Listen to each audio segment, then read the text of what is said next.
Again. 6'4", 215-pound senior from Barrett, West Central, majoring in environmental studies, number 91, Chad Freese. At left defensive end, 6'3", junior, 225-pounder from Hancock, majoring in education, number 76, Bushak. Starting at right end, 6'2", junior from Crookston, Minnesota, 205-pound education major, number 38, Brian Bowl. At the linebacker positions, number 37, Chad Johnson, 6'2", junior from Litchfield, majoring in biology and in education.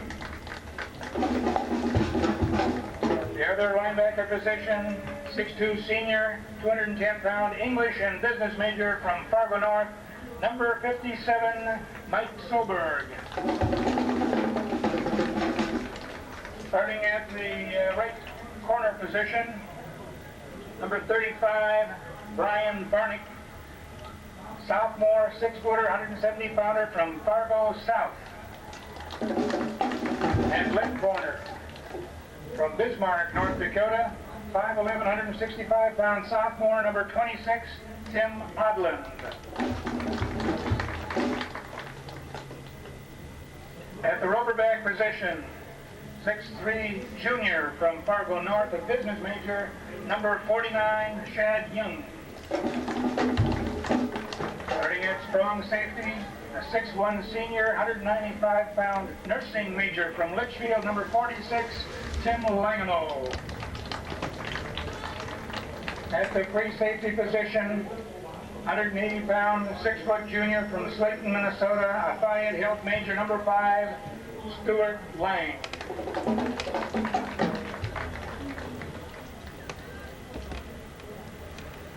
Squads on outlet, let's have the offensive team also. Starting at center, 5'11", 225-pound biology major from Wilmer, Minnesota, number 50, Chad Schwartz. At the guard position, the 6'3", 235-pound junior from Lake Park, majoring in health administration, number 71, Jake Boatman. At the right guard position, 6'3", 265-pound freshman from Westbrook, a business major, number 66, Jed Seeger. Starting at left tackle, a 6'5", 245-pound freshman from Bemidji, Minnesota, number 72, Noah Karen. At right tackle, junior, 6'4", 245-pounder from Sun River, Montana, a Fayette and health major, number 74, Tim Lowry. Starting at tight end, 6'2", 195-pound senior from Whitefish, Montana, a biology major, number 82, Mark Weissar. Starting at split end, 6'2", sophomore, 180-pounder from Bloomington, Jefferson High, a biology major, number 41, Sean McGee. At the slotback position, 5'11", 180-pound sociology major, sophomore from Litchfield, number 8, Tori Langamo.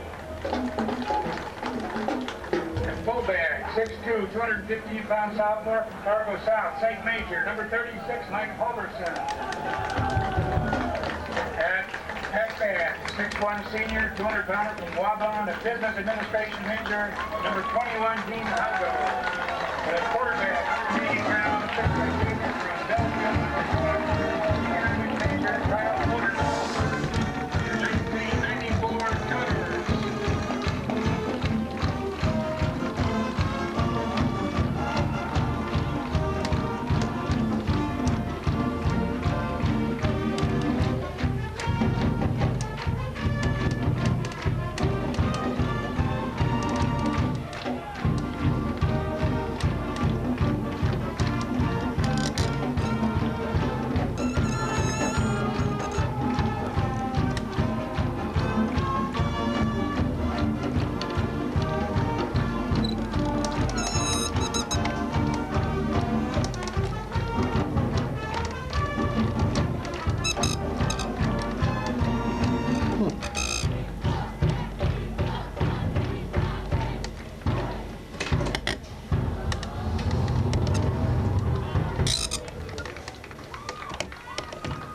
second half.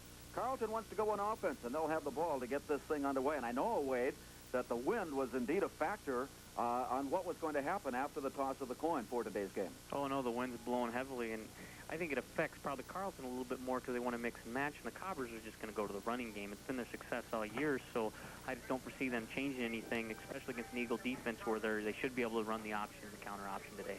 The Cobbers with Kyle Oderman at quarterback, and for Carleton, have a couple of freshmen. Dan Lumbago, 5'9", has completed 47% of his passes, and C.G. Shope, and he's completed 39% of his passes. Not too much different, except in the height. Shope is at 6'2", and he has a chance to see the field a little better. Lumbago at 5'9", but both are freshmen, both are inexperienced, and both have shown that inexperience over the course of the early season. No, they haven't, but as the year goes along, those things are going to kind of work its way out, and one of the quarterbacks is going to kind of come to a point where he can come to the forefront and take the position, and it's his for a good 3 years, and that's a long time. It's good in the situation for a quarterback to have a guy start for 3-4 years, and I'm really impressed, and I think he'll do a great job.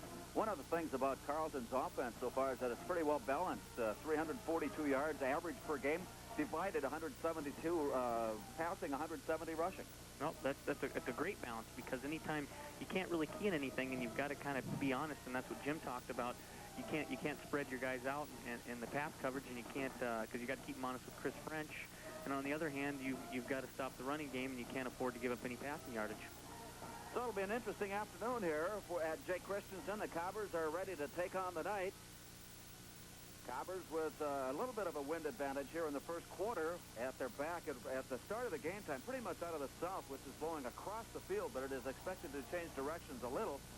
And by halftime, perhaps we'll see a little bit of a wind change. But it is blowing at 25 to 30 miles an hour. The kickoff away, taken at the 6-yard line. The knee is down there, and that's where they'll begin. Tennell Powell, a freshman from Carleton, went to field the ball and actually touched down his knee. He headed upfield, didn't realize he had touched down, but it'll begin at the 7-yard line.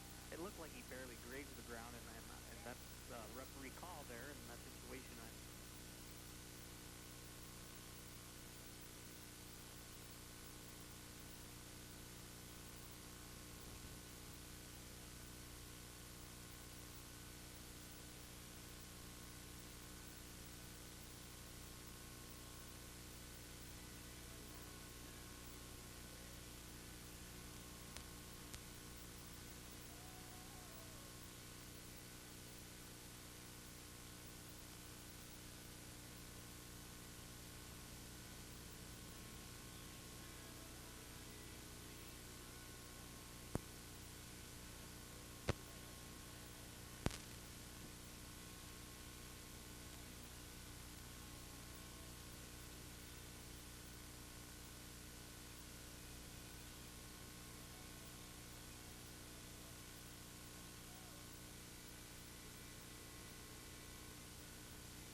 Third down and 4. What do you got here?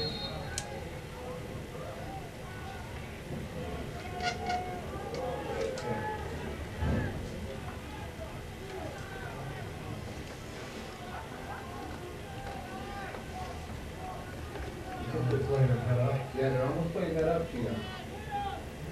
Yeah, two of them. Did you get the first down? Turn it up. Nope, he's close. Oh, he got it. Yeah, he got it. No problem. To Chris French in the backfield. Gain is just short of the 20-yard line. That's the first down for the Knights. Ed Johnson driving him out of bounds. That could be what they're going to do over there. There's a lot of other teams going straight through down. Let's look it again. Let's look it again. Okay, now they bump to the double corner look. Double corner look on Bradley. Change drops back in the middle. Now to Fanny, the ball carrier. Like that, okay? Breezy and Langham on the tackle. So it's time to Gain is to the 28-yard line. It's not up and flat.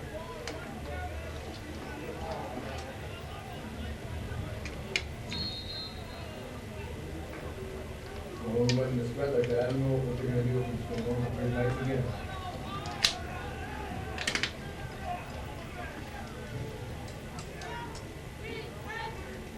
They're up on everybody, up on everybody. Oh, shoot. You had a lot of little, they're running off. Limbago to Lynch, down at the 25-yard line. They're running off. They're down in 4.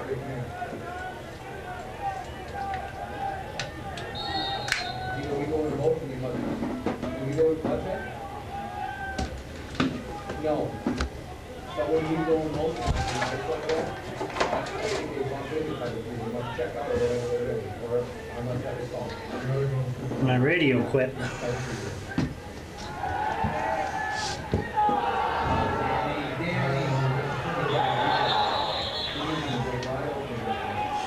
Quarterback Limbago keeps out to the 36-yard line. It's another first. Picks up a yard, leading the tackle, Johnson. Second 9.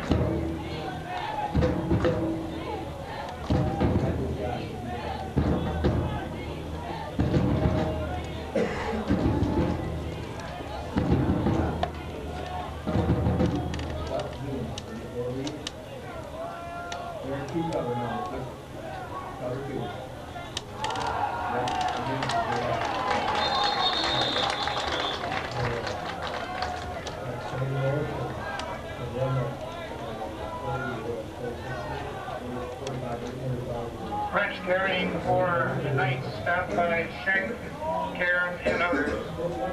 Gain of less than a yard, third down and 8.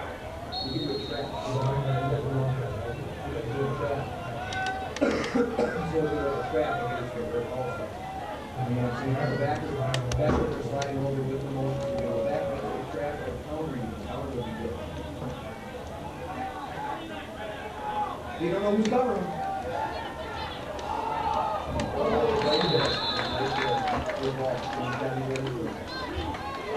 Limbago KS will win, incomplete, 4th down.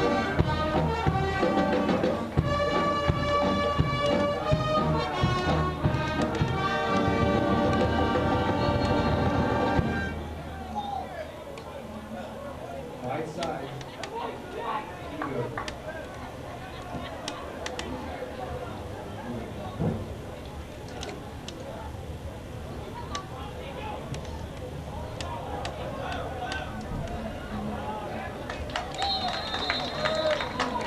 French's punt rolls down just outside the cover, 41-yard line. First and 10 against Cordia.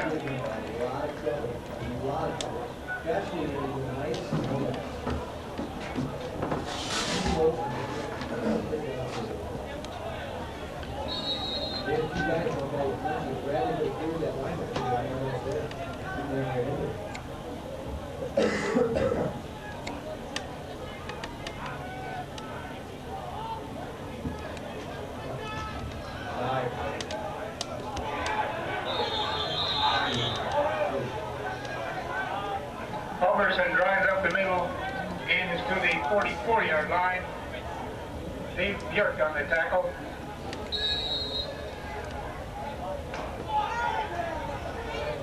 Hey, look.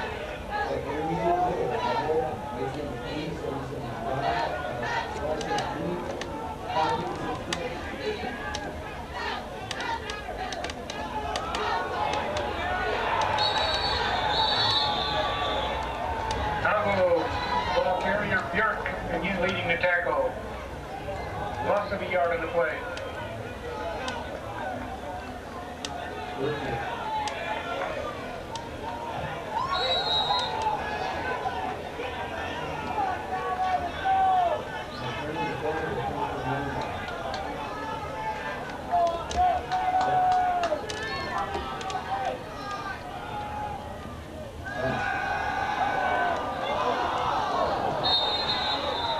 Pass intended for Algo, incomplete.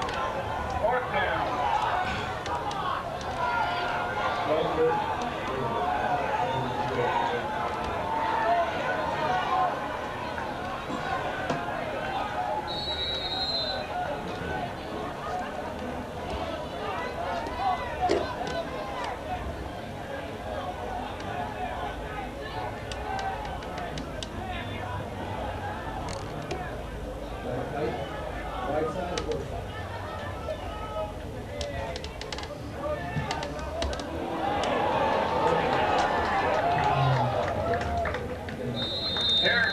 goes out of the end zone. First and 10, Carlton at their own 20. Counters.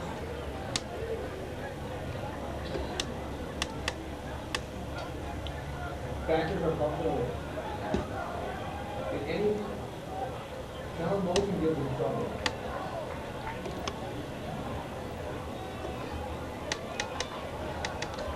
You got to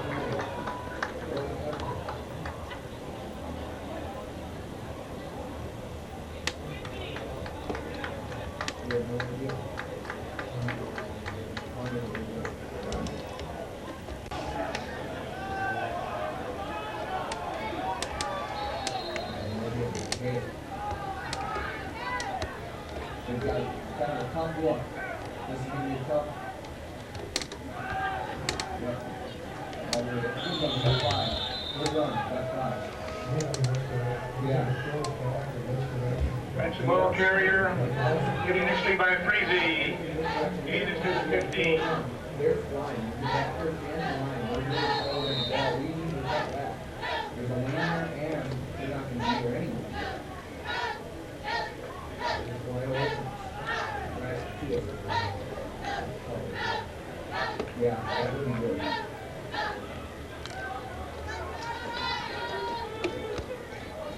Here it is.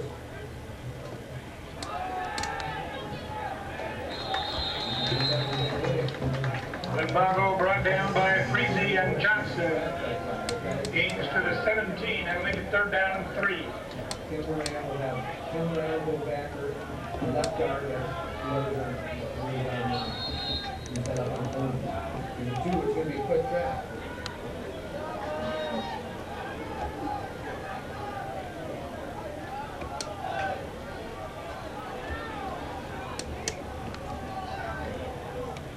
They're tight. Everybody's up. We can go by these guys.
Drives down to the Carlton 33-yard line.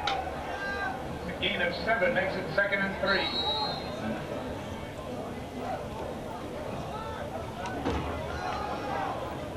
Yeah, that was not good. But they had a guy stepped up on Bailey and a guy on Fury and told him, you have a game for one. That's one. Bubble! Pop it!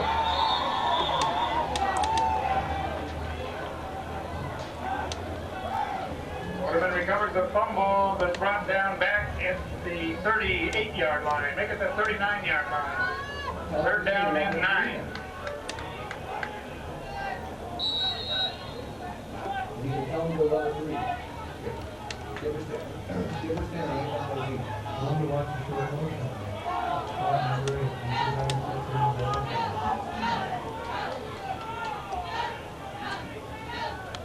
Pass. Great. That's it.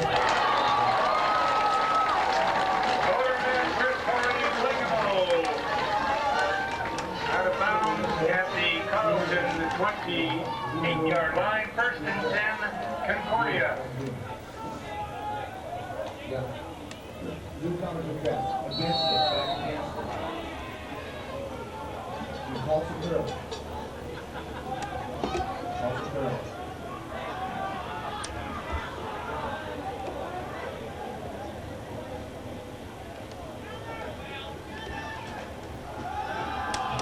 Pull back.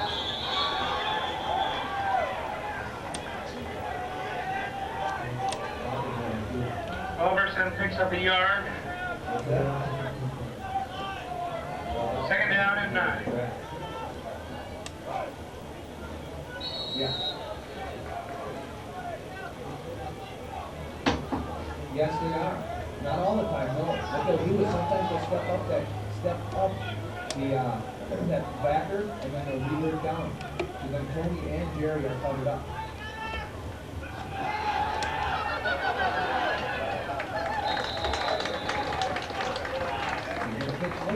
Overman inside the 21-yard line. Ryan Geyer on the tackle for Carlton. Third down and 3. Sometimes the backers step up, but the corner drops back in the way, cover 3.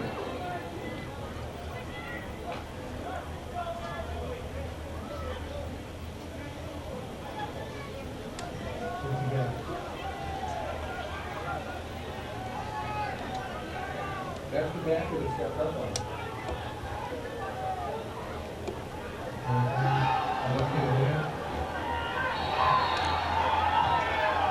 Hey, let's give him 1 minute shot. What he wants to do.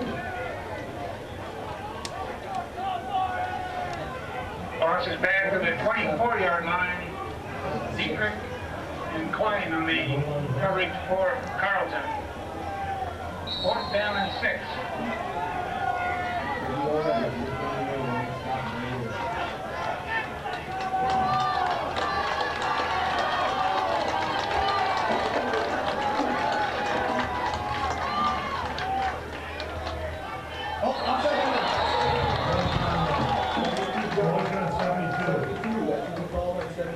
They didn't touch it. They did not touch him. It wouldn't matter if we did touch him, back or move. He go first all the way. There's no question about it. This should not even be a discussion.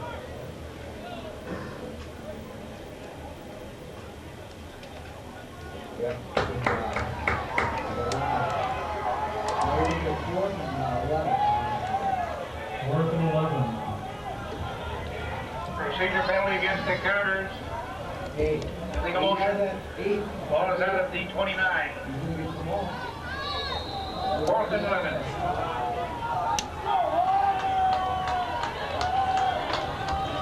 Yeah. See him sharp Chris Carter.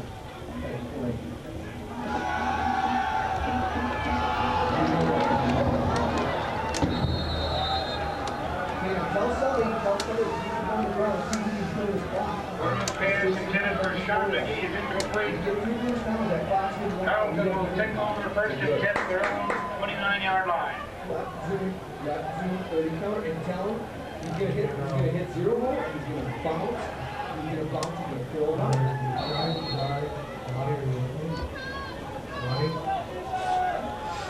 See the tell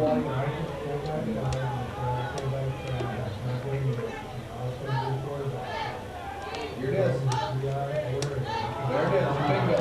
Bingo. Face back. They got it. Yes, that's big. Number 44, French, the ball carrier, penalty flag down. Face mask penalty against the cover.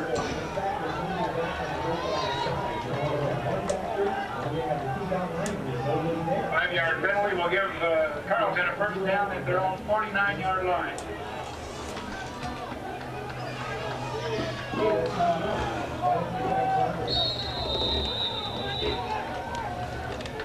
Tell Danny to take the time to get up to the line. You do not need to go, right now, by the time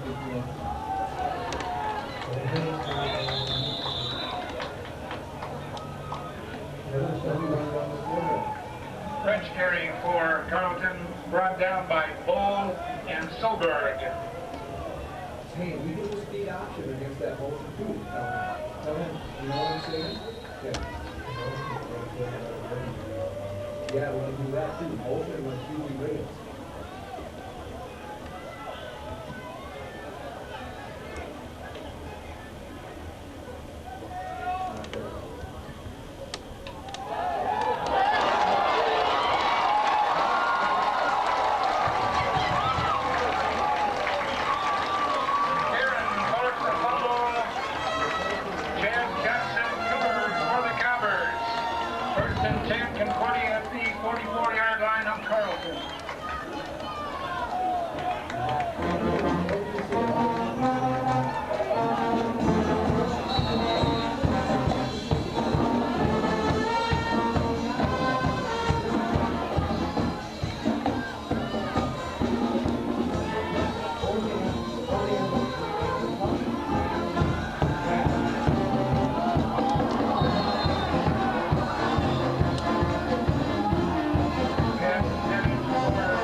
Yeah.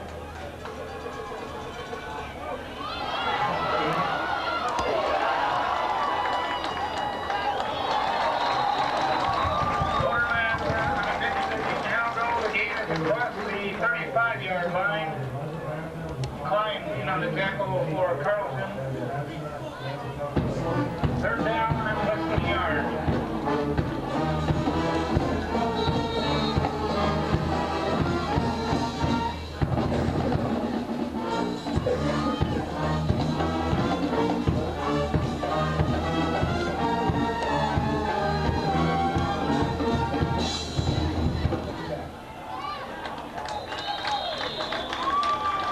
Albertson drives for the first down. Yes, yes. Ball is inside the 33-yard line. He's moved tight. He's moved away from it.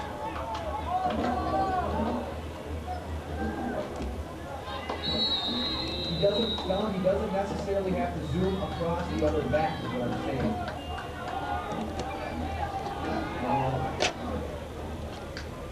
Hey, option to tight is not there. It is not there.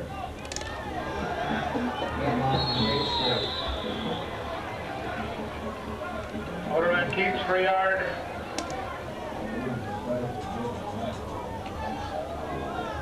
Hoffman leads the tackle for Carlton. Second and 9. You can stick on the ground and do that zoom stuff.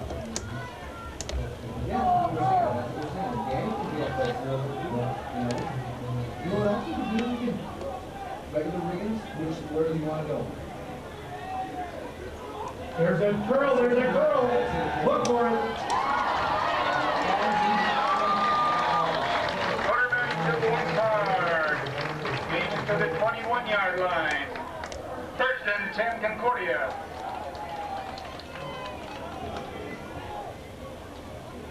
Yeah, but we're not, the problem is, we're not getting the 5th grade anyway, so we won't be able to get.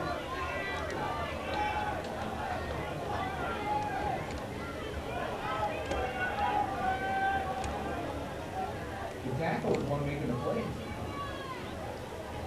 Dive. Option. Quarterback's keeper.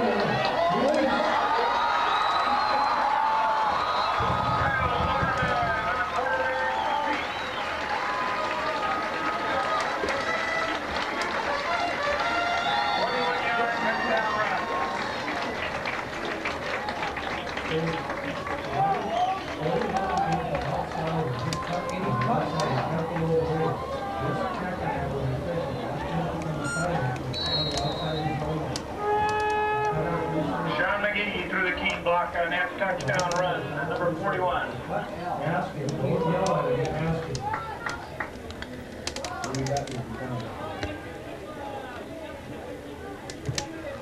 Yes, sir. Went after is no good on the left. 39 seconds remaining on the first quarter.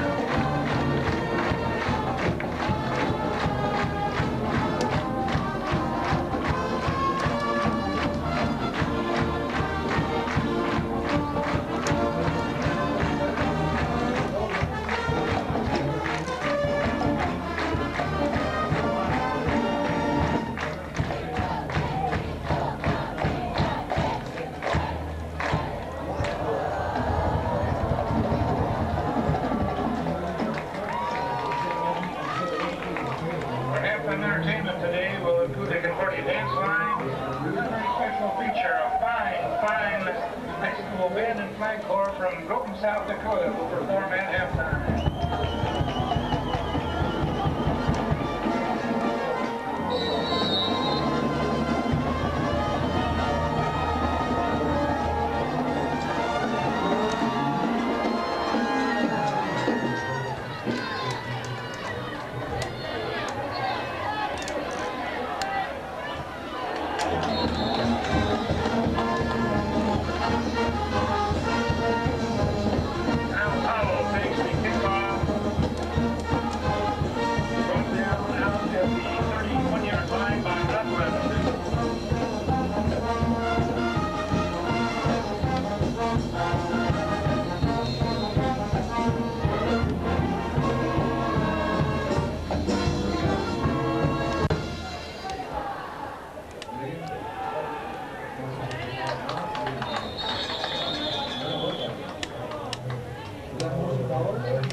Carrying for Carlton.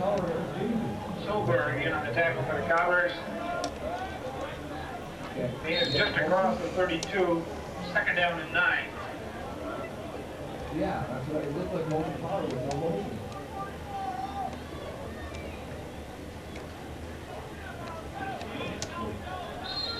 It's the end of the first quarter.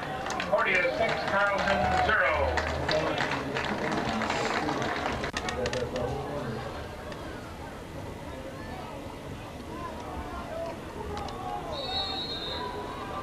Zoom 385 would be a bad call right now. They're stepping that backer up on Bradley most of the time. Now they're in Justin. Now they're into the 2 and 3. 3 was on this side. 3 was on the right side. Down by Johnson. And it's just across the 35. It'll make it third down and a long 5. That was easy. That's Zeno there.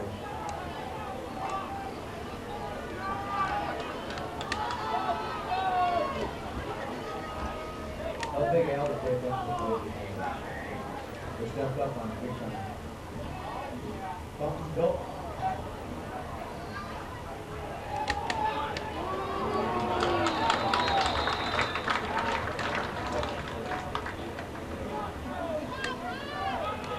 Pitches out to French, driven out of bounds by Scheck and Young.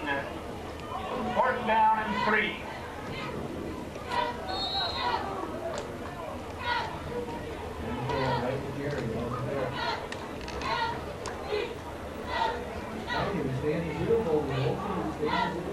Stuff is there. And you have to go to the house and not do the fight something.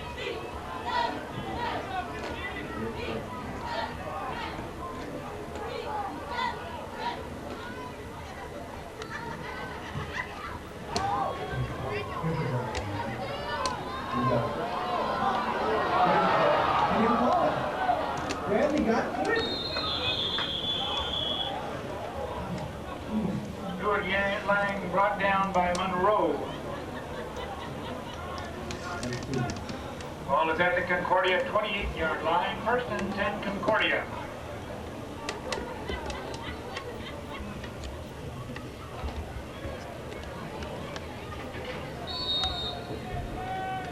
Yep.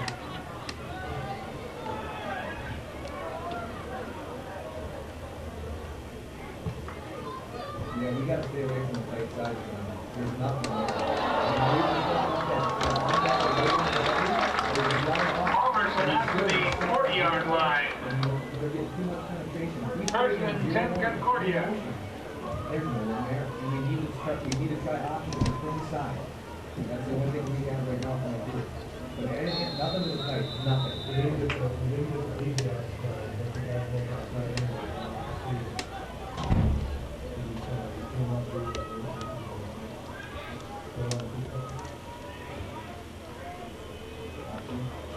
Grab, accordingly, we need to stay away from the tight side. Alderson tripped up at the 42-yard line. Late in the first quarter, St. Louis 7, Callister 7. And Augsburg 6, Hamlin 0.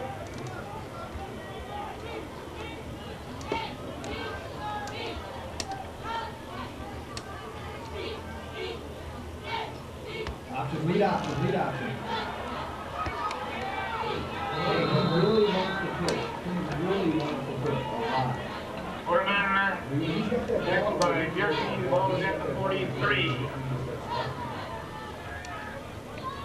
Late in the first period, Bethel 7, St. Thomas 0.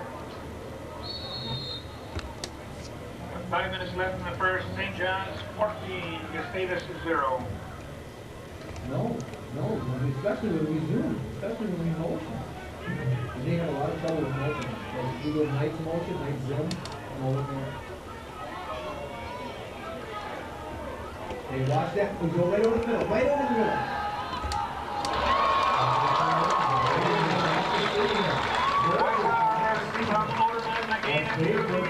Carlton, 47-yard line. Hoffman makes a tackle. Christian 10 covers. Tell him he's got to check the tight end first. He doesn't have to get in the flat right away. Okay.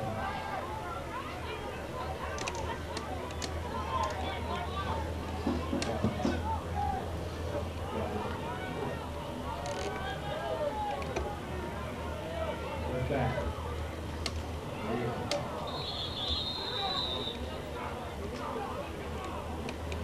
Hoffman makes the tackle. Halverson gets to the 40-yard line. Again in 3.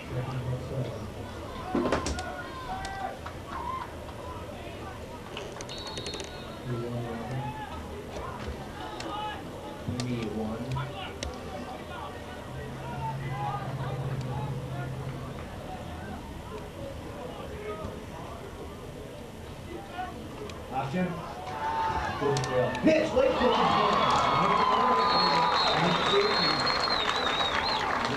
Holding on the pitch to Algo. Driven out of bounds at about the 37-yard line by Steele. Gotta get every man on the option.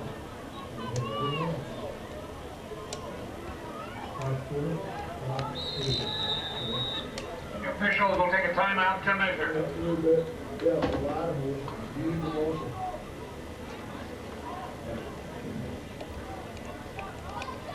The motion power of the bench is really motion.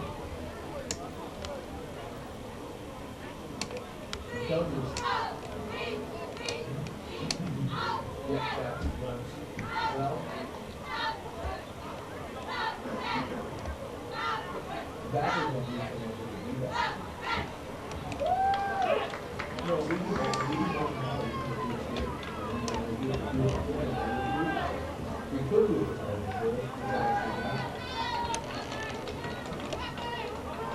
They're down on a couple of inches.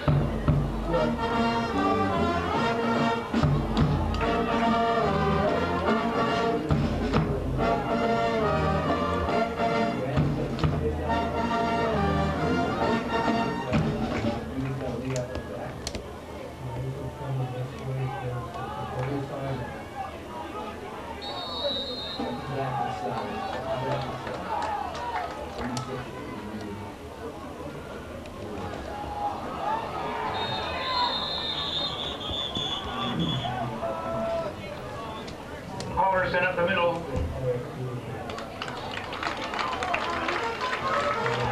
First and 10, Concordia.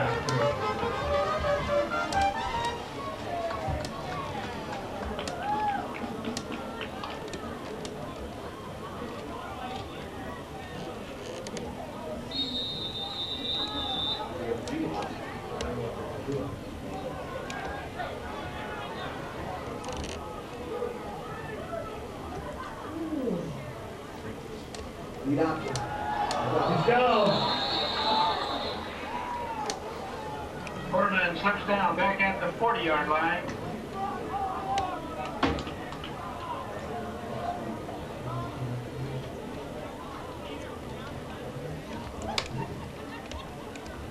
Second down and 13.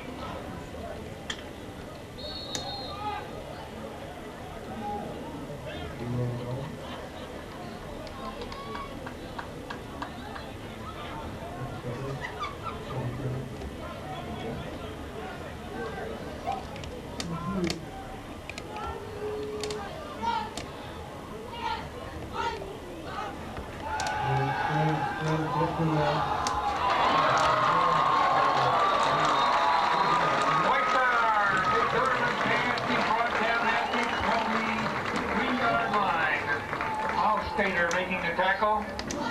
1st and 10 Cobbers.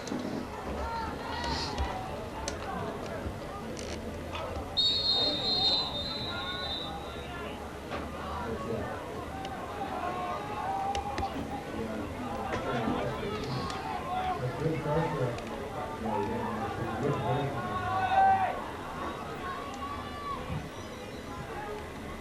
They got you. Exactly. Overman on a keeper. Down to the 13-yard line. Steele brings it down at the end of the run.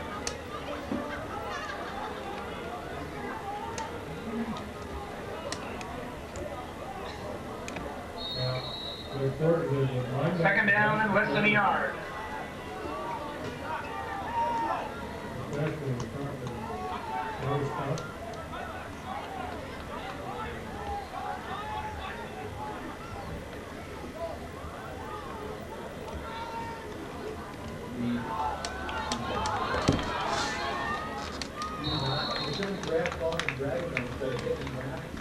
I'll go down to the 10-yard line. Geyer making a tackle for Carlton. That's the 1st down for Concordia. 1st and goal.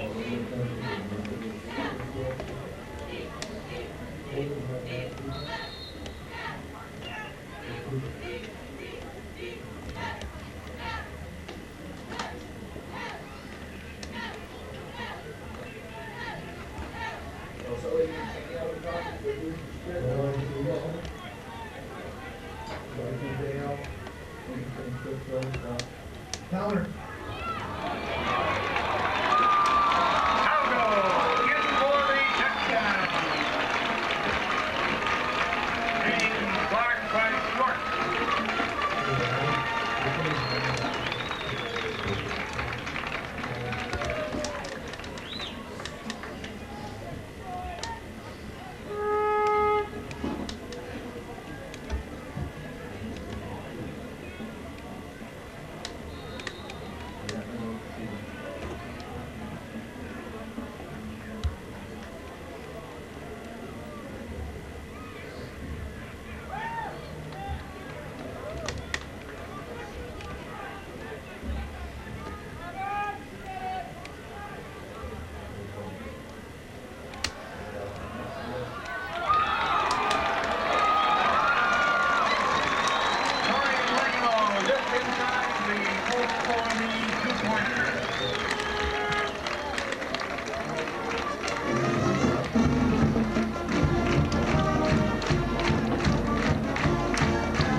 Now they got the double team and full like that. They can't step that guy up. Drops off in the free throw.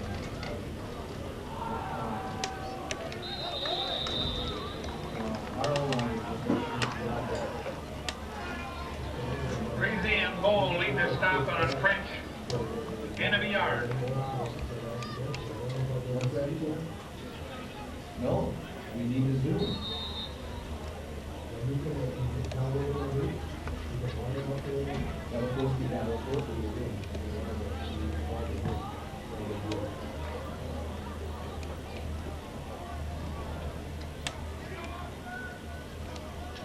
Savage, you know.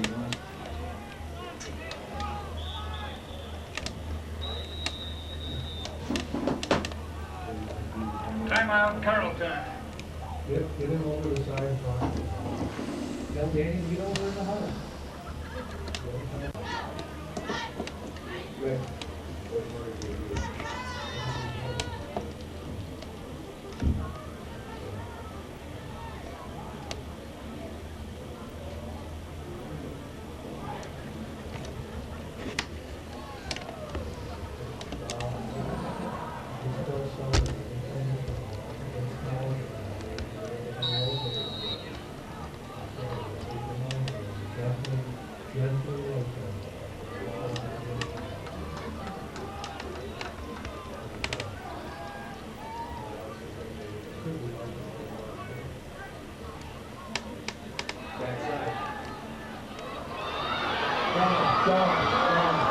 Great shot by the Twins. I told you, one damn option, the Twins would have scored.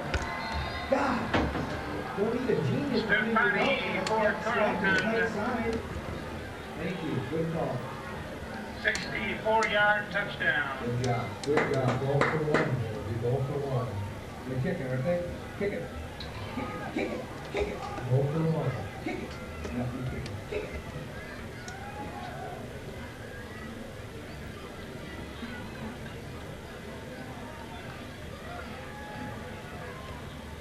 That's it. I'm telling you.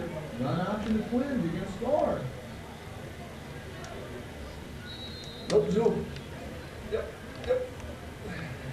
No. Excuse me. It was just a speed option.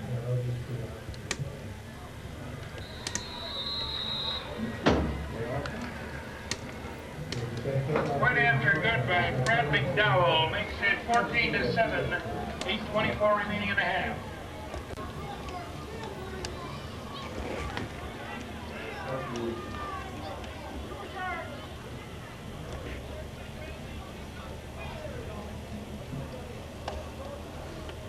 Who was that? Was that Jimmy Lynch that made that line on the strong safety?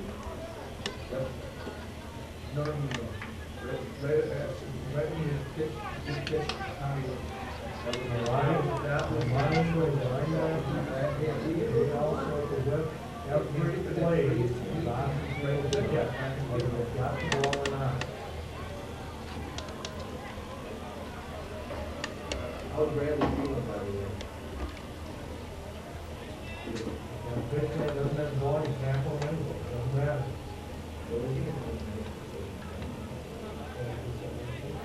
What's that?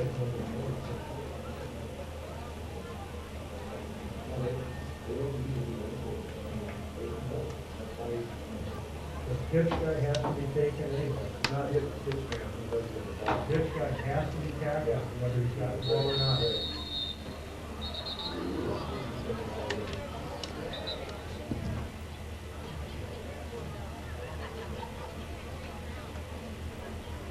Yes, and Bradley keeps on.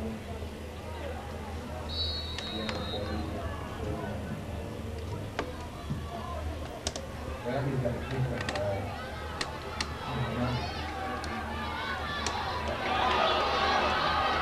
Good job on the outside. Good job. Great job on the outside. Chicago carrying after the 38-yard line before he's brought down by Powell. He's not kicking the ball. He's babying. Tell him to boot the ball. I don't know what he's doing. He just thinking, penalty. Fine enough. Got a key. He was outside. Then we declined. First and 10 Covers at their own 38-yard line.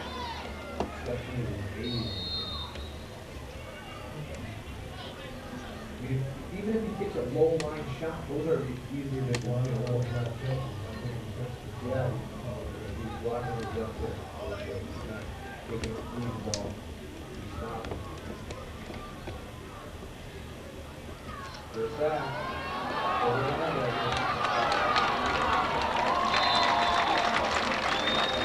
Alderson drives into Carlton territory at the 44-yard line before being brought down by Steer.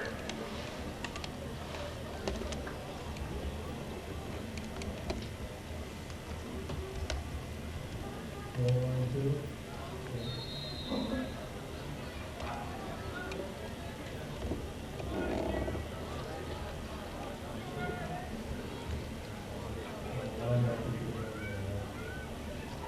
First back again, first back.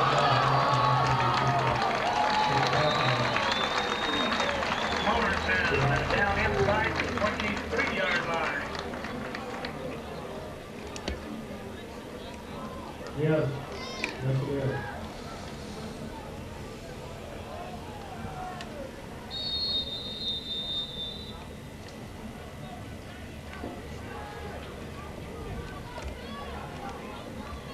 What do you got on your line? Come around. Oh, see, trying to get, you need to get somebody up on that pitchman. Pitchman, Yeah, big pitchman's tackle. gotta get hit, no one's there. Even if they have the quarterback, the guy can not pull the pitchman. Quarterman stopped for no gain. Screw the quarterback. And throwing it. Left side is going to be deeper. Yeah, defense Second and gotta 10, make that ball's happen, at the whether you 23. got ball or not. You're not giving the pitchman. You cannot, your assignment is not quarterback. Don't go to quarterback. Whoever's on this left side, okay, what do we got here? This back, follow.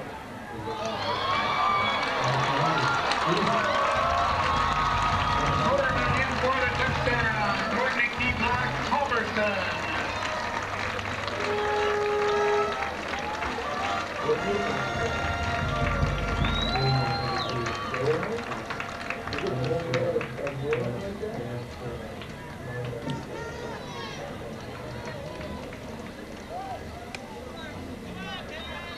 You can't get it working. Mm-hmm. Maddie, same thing, she did the same thing, same as Sue did on the other two plays there, I come up and throw it on the quarterback, let it go. I don't know, but we can put Andy there, but Andy will do it.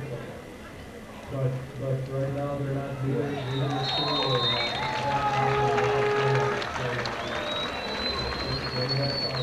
Point after is good, penalty flag's down. Get back in the touchdown, so they're not back.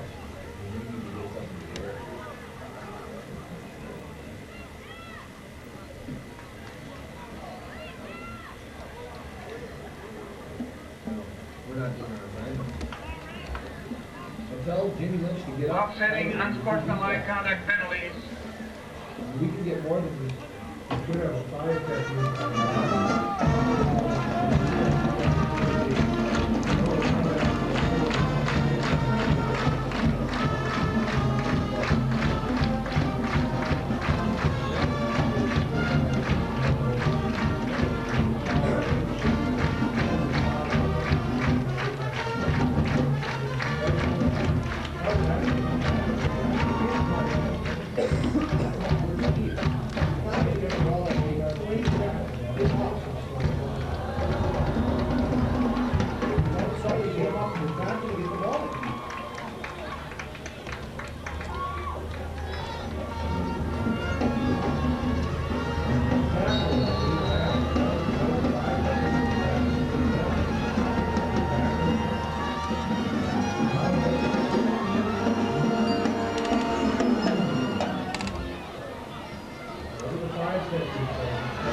Great job.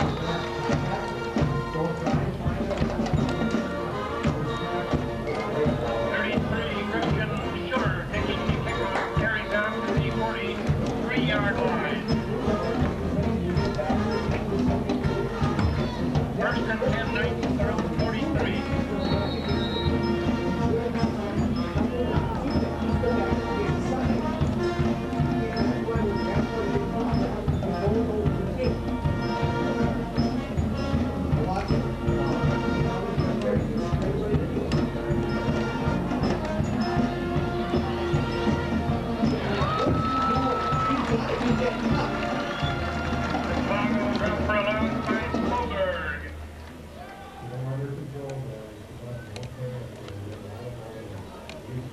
What's that? Second and 13 at the 40-yard They're line. not gonna know who to take. They're not gonna know who to bump with.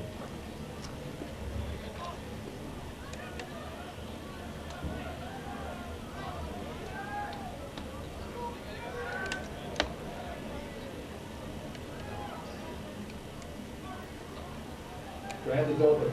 Bradley. Oh. Why? The Bengals pass ball's incomplete. Third down and 13. No one we would have run for 20 yards too. We would just pick him off the ground. Jalen, did you hear me? No one covered Brad. Nobody. That's a great call. That play is there. But not. Nothing to say what to do.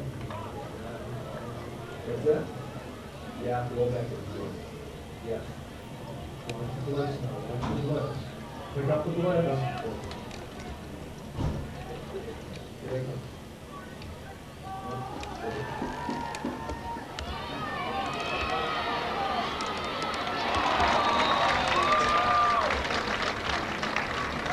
Ball brought down by Johnson.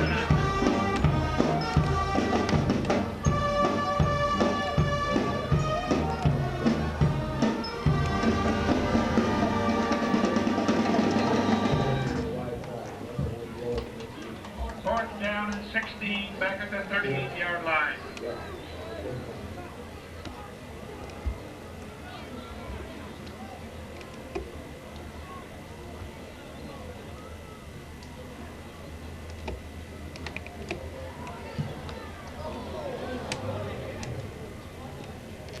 Good job. It's on the 14, it should be on the 14. Yep, 14. French's punt goes out of bounds inside the 15-yard line. First and 10, Concordia. Has got Andrew's name in there?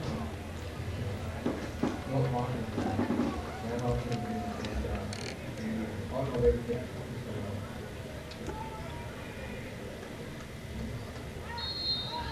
Cool.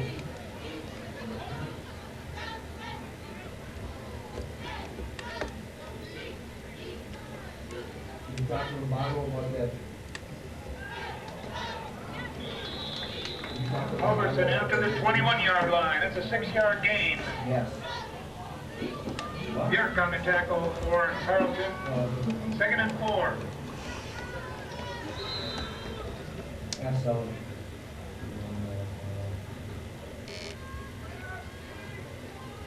Yeah. He's looking the whole time.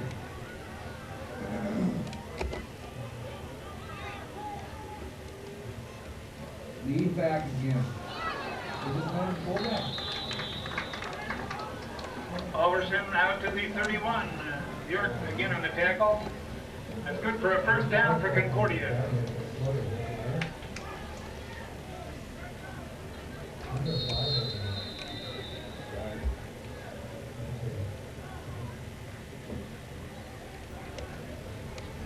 He is. Tell that line, they got their block.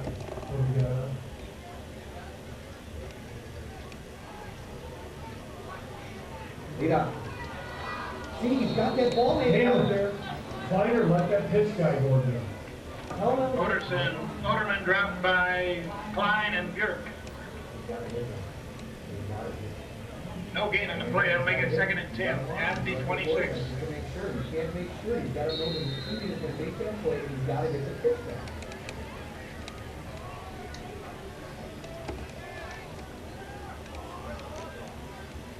Yeah.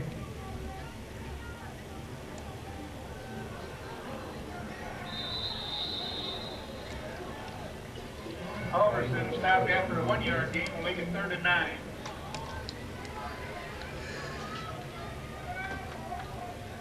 $82 or number 8 is going to get the ball. 82 or number 8. What's Right in the slot. what was the one before? Yeah.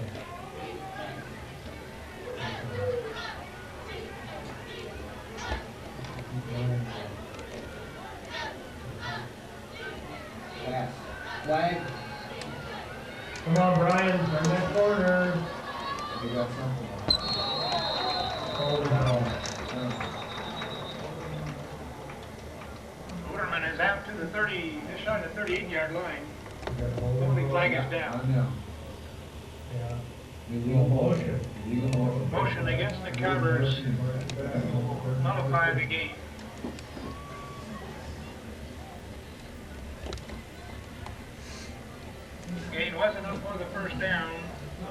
Carlton will take the penalty. What you saying? Yeah, the one that I've been saying since the beginning. Yeah, I mean, what do you need to do to figure that out? Why is receivers there, some dropping? Michelle, yeah, tell them to check tight and check that motion, man. Linebackers have got to take that on. The guys. What do we got on? And 82 is split now, so the split formation, 8, and he's still, you know.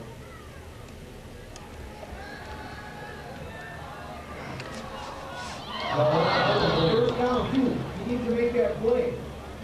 Oderman's pass intended for Weissar, incomplete, makes it 4th down. Tell Jimmy and Steely to move up and get wide from each other. They don't need to be standing next to each other. We need to cover field. Cover field. Cover field. We can't let the ball bounce. That's what we're trying to do is get the low shot.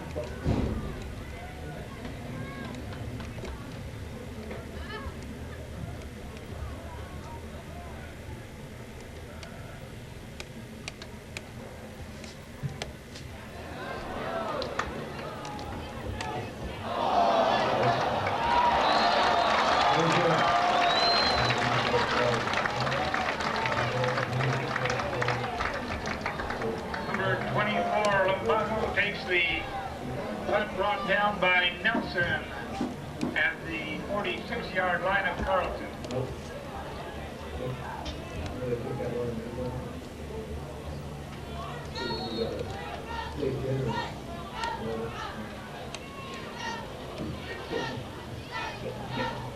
Watch your sleep.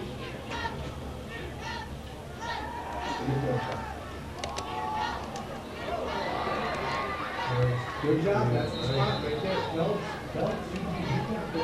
Limbago's pass complete to Gorka. Gain is down to the 40 or 35. That's a first down for Carlton. Hey, we're in no hurry here. We're in no hurry. You've got 2 minutes and 30 seconds left. So you can get one here. You want one touchdown? Not getting the backer again. There's the backer. French dropped by Johnson and Bouchette. No gain on the play. Tell him.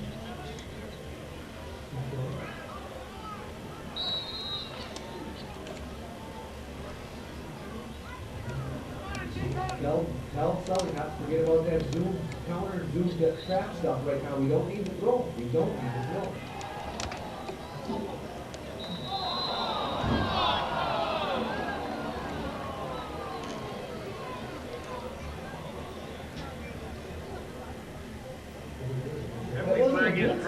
Great, it wasn't a blitz. The line is not picking up their guys. It was not a blitz, he's a down lineman. There was no blitz. No, he's not a backer. He's a lineman. Yeah, well, what's he doing in there? Penalty gives We're not doing a good job Carlton a of first down pass, though. at That's the what it 30, is. at the 29-yard line. What's that? Yeah, we're not doing a good job. Bradley. You got it. Oh, good job. Give me underneath it. Work it over. Yeah, but tell Z on that. Pass intended for McDonald Lang covering on the play. Tell Z he's got to get that square in quicker. He's got to take it in more inside of the Second down and 10.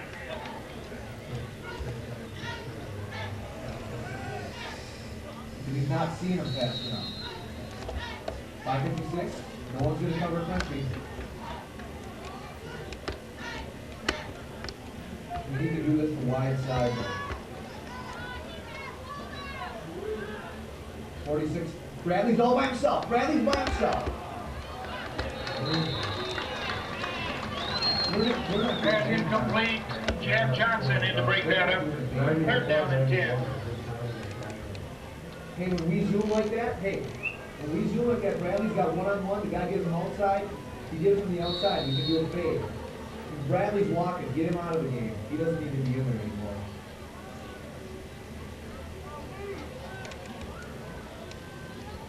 I don't know what you do, but you get him out of there.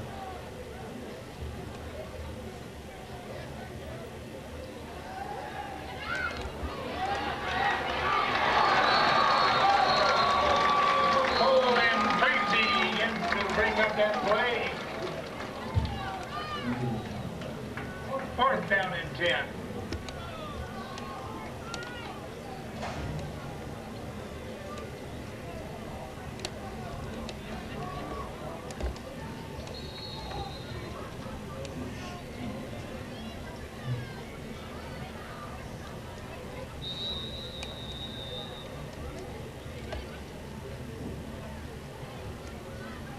We didn't need to throw.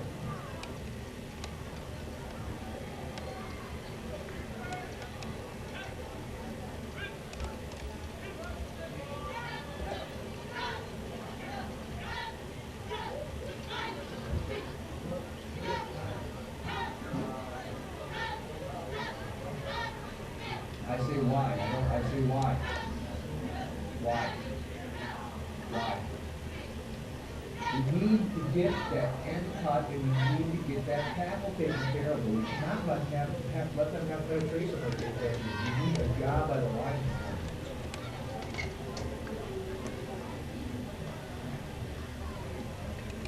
Number 14, Shope, in quarterback for Carlton, releasing England Bottom. That is going to be over.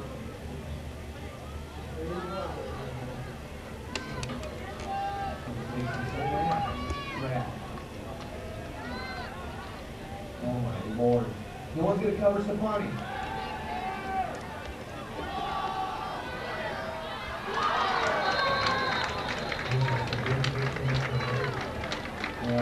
After Jennifer McDowell broken up by Langamo and Beachy. 1st and 10, Concordia.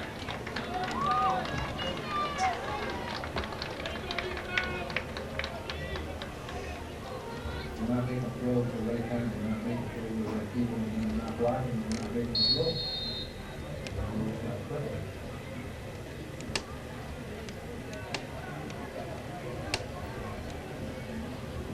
The backer had to get outside and get him, there was no way he was in him.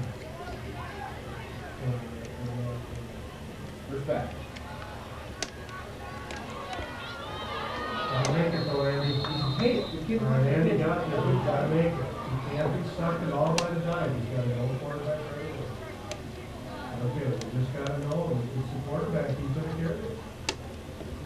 He's better, but he's still not playing the pressure. What do you got on? What do you got on? You tilt again? Dive. Palmerson picks up the 1st down out across the 42-yard line. Martin on the tackle.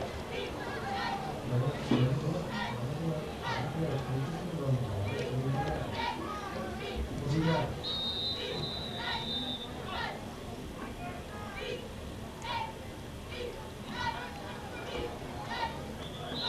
Overson across the 45. Timeout covers.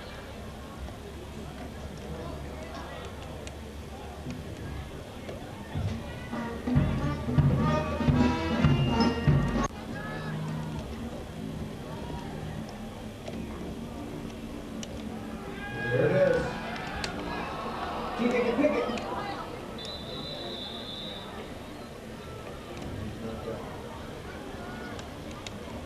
Herman's pass incomplete.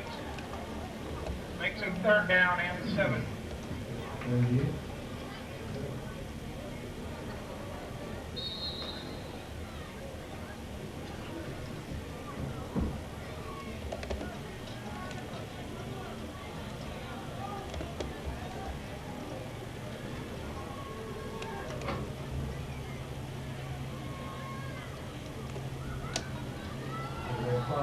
Don't overrun it, brother. Norman drives across the midfield stripe. Geyer leading the tackle for Carlton. Should be short, 2. Should be about a 4. It makes it 4th down and 2. They're fine.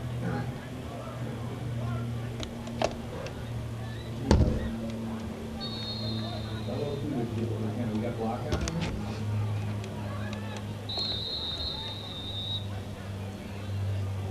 Whoa, whoa, whoa, the clock's still running.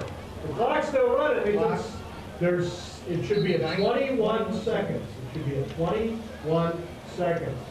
21.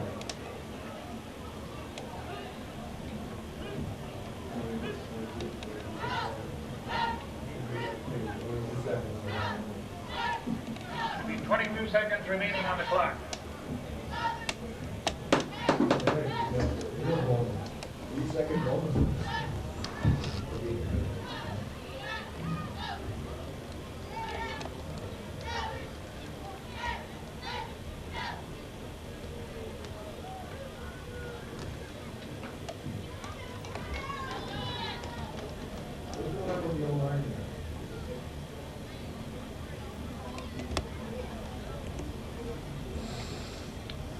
Remind you again of the fine halftime entertainment.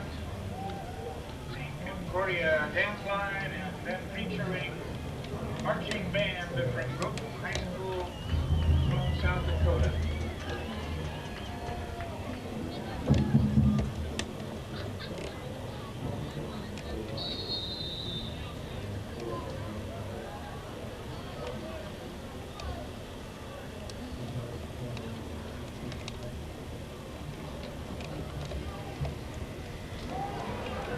Now, get away from it. Get away from it. What's the matter with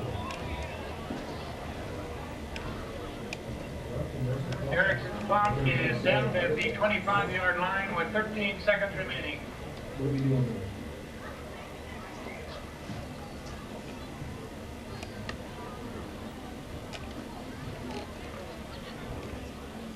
They're running away from the guy. No one's going to make the play, they're going to run away from the guy. Well, they're double teaming every time they're going in behind him, that's what they're doing, that you need foul. Right? Well,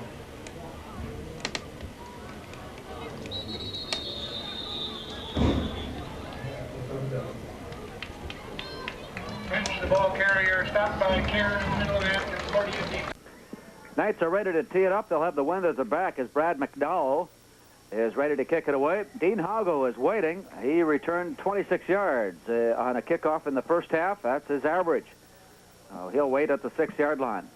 The up return men for the Cobbers, Rod Edlund, who also is a backup fullback, is along the far side, and Eli Schuff, the backup to Dean Hago out of the backfield, is on the near side. So they've got some good people in the kickoff return. Again, the Knights will have to hold it in place as the wind is strong enough to be blowing it away. And McDowell's kick is short.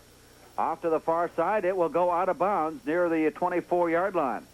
Well, if he's looking for placement and try to keep it away from Dean Hago, he's doing a good job of that, but he's not putting it in any kind of field position for his defense. No, that actually put the Cobbers in great field position because you tack on a penalty on top of where the ball landed, and the Cobbers are in a good situation. They've had good field position the entire day on both sides, both offensively and defensively. Anytime you get good field position, it makes for a different concept as far as the play calling, structure of what you want to do, and the Cobbers have had a really good situation here today. The penalty for kicking the ball out of bounds brings it to the 35-yard line, and the Cobbers begin there. Just underway, third quarter. Cobbers with a 21-7 lead. They'll start things off in an I formation. The defensive alignment adjusts, and the call goes up the middle.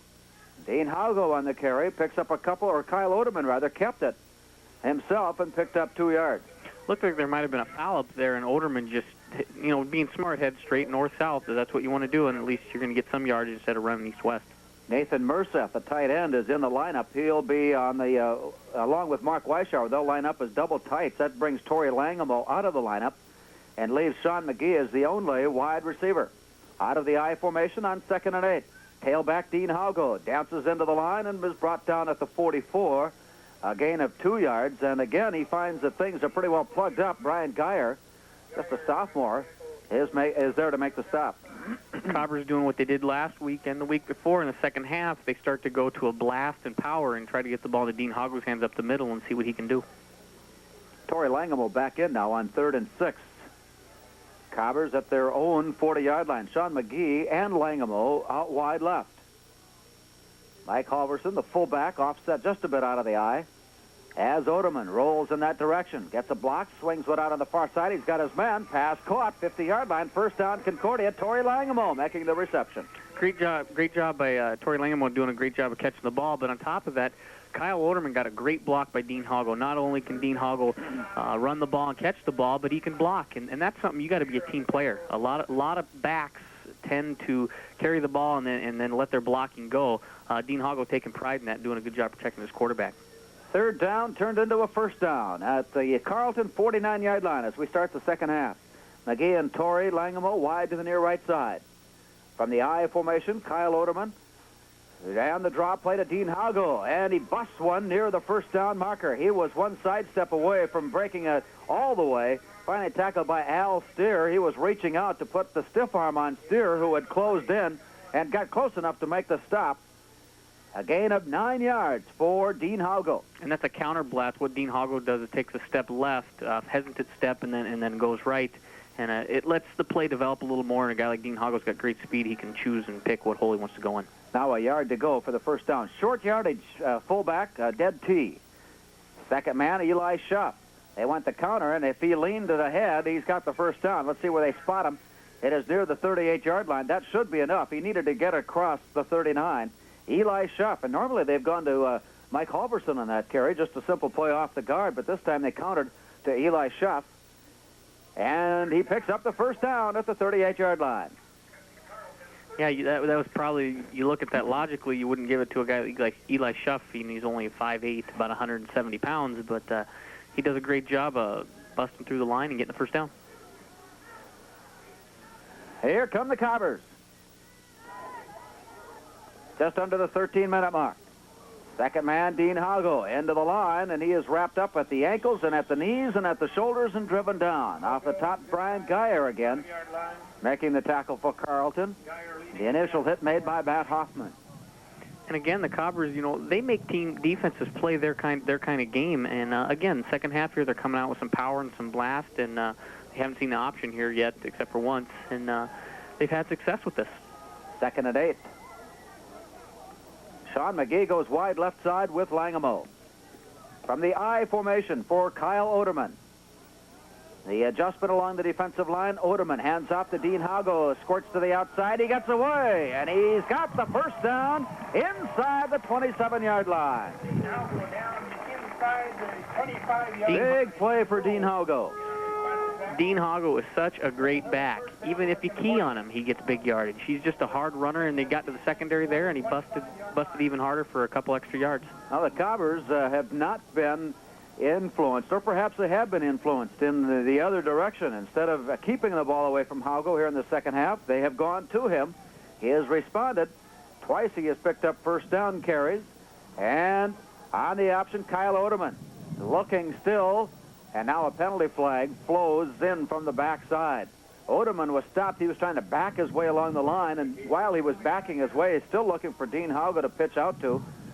And while he was being brought to the ground, the penalty flag came down. We've got fingers pointing in both directions, so we're not sure which way this is going to go. And Kyle Oderman, meanwhile, has taken this opportunity to come over for a short visit with Jim Christopherson. The penalty is against, the initial indication is against Carleton. The nature of it has not been disclosed.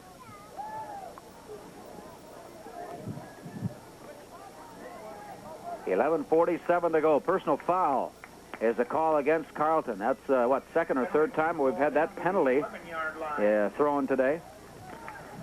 And it may be that on the tackle they were just maybe a bit overzealous. But it has moved the ball down to the 11-yard line. Cobbers can pick up a first down without scoring. Conceivably, they've got 8 plays from here in. Out of the I formation. Kyle Oderman looking to pass to the end zone. He's got a man. Weishauer, touchdown! Mark Weishauer backing his way in. And the Cobbers go for pay dirt right away. And that play was the counter option pass. That's what we talked about early on. Anytime you get a team keying on the option, all you do is you run down the line, you take it 2 steps back, and you're going to dump it off to one of your receivers. 6 points, Cobbers. Mark Weishauer had a great week in practice. He had been dropping some balls in the last couple of games and appeared not to be quite into the game, but that has been taken care of, and he has responded. 4 catches today This last one for a touchdown. And now the extra point try by Brian Barnick. The snap in place. The kick is up. It is good. 11:37 to go, third quarter. Concordia 28 and Carleton 7. Hi, I'm Paul Kloster at Russ Honda Suzuki. I'd like to invite you to test drive a four-wheel drive Suzuki Sidekick or one of the other fine Suzuki automobiles now in stock in our showroom. Suzuki's are the lowest priced four-wheel drives on the market today. Our sales team is ready to serve you. They'll listen to you, then help you select a vehicle and finance package that meets your needs. Stop out today. We're at 3910 2nd Avenue South, just off Main Avenue in Fargo. At Russ Honda Suzuki, we keep it simple. Cobbers come right back after getting the ball in good position after the kickoff by Carleton. A penalty tacked on, put the ball out at the 35-yard line, a 65-yard drive. Cobbers score in their first possession of the second half. The 11-yard pass completion to Mark Weishauer, and it's 28-7 Concordia. Here comes Brian Barnick's kickoff. Into the wind, end over end. He got a great leg into it. Driving the return all the way to the 12-yard line. It's bobbled by Tennell Powell, but it rolls forward. He chases it down, picks it up across the 20, and finally run out of bounds near the 24-yard line. A great job by Powell to keep the ball under control before he could pick it up. You know who was in on that tackle? Number 90, Marcus Erickson, the punter. You know, you look at a guy, not only can he punt, but the special teams, he's going down and getting down there and making a tackle. 11:33 to go as the Knights get the football at their own 24-yard line. Nice way for the Cobbers to start the second half with a 65-yard drive that ends up in a score. And it took little time, just 3.5 minutes. Here's the handoff. First man into the line and up to about the 30-yard line. A gain of about 5 on the play. Chad Johnson was in on the tackle. Mike Solberg in there. But the initial hit was made by Jason Caron. Dan Lumbago started at quarterback for the game. Went into the second quarter, then gave way to C.G. Shope. Lumbago was back in. Backs are split. Stefani goes in motion right on 2nd and 5. Shope, rather, has started the second half. C.G. Shope is picked up in the third quarter where he left off, and on the carry out across the 40 to the 41-yard line, a first down. And that's what the Cobbers don't want to give up, is breakdowns there in the middle and giving up the big yardage. It is first down, Carleton. Wide right near side is Chris Zerwanka. Backs are split. Man in the slot near left side. Stefani goes in motion to the right. Leaving French alone. He gets the call. He gets tackled. Right away is Chad Freese. Defeated the block right at the line of scrimmage. Got into the backfield and met French for no gain. And there's nothing like a defense, after giving up a big play, turning around and everybody swarming to the football and shutting it down. 10:20 to go. Cobber defense gave up just 122 yards to Carleton in the first half. 64 of them came on one play. Now 2nd and 10. Steve Gorka wide to the near left side. There are 3 receivers to the near left. French out of the backfield in motion. Shope looks for him, then comes under the coverage to Gorka. Makes the catch near the first down marker. Second catch of the afternoon for Steve Gorka. At the Cobber 48, that'll move the chain. Steve Gorka doing a good job there. He got hit by a Cobber defender at the front line and just adjusted his route to get open. That's a good, smart receiver. Something C.G. Shope is doing is finding the receiver under the coverage, under the zone. Something that Lumbago did not do. He was going for it all, out on the wings or up the field. Now the backs are split. It's first down. Shope looking over and incomplete. Intended for Zerwanka. He had it on one hand, nearly hauled it in. It would have been a great catch had he been able to take control of it. Stuart Lang defensively. No, and Shope's doing a good job. You're right of throwing underneath, and that is smart because if the Cobber defense is going to give that to you, you've got to take advantage of that. Anytime you force things that aren't there, interceptions happen, turnovers, and not good things. Cobbers leading 28-7. Carleton with the football at the Cobber 48-yard line. Backs are split. Receivers to the near left side for C.G. Shope. And on the line, the pitch out. Chris French bobbles it, has it on his shoulder pad, finally pulls it under control. By that time, the host of Cobbers there, Jason Caron, led the way. Mike Solberg, Jad Johnson, all there to help out. And the play, a big loss all the way back to the 43-yard line of Carleton. And it looked as though the play was actually there, but French bobbled a little bit and didn't get enough time to accelerate, and Cobber football team swarmed to the ball. So that brings up third down. And about 18 yards to go for a Carleton first down. After a nice pass completion to Steve Gorka, the next two plays have lost 8 yards. Single setback, Chris French. Wide receivers, 2 to the left, 1 to the right. Shope drops quickly, 3-step drop, and the pass is thrown. Stuart Lang picks it up at the 38-yard line. No, they say it is incomplete.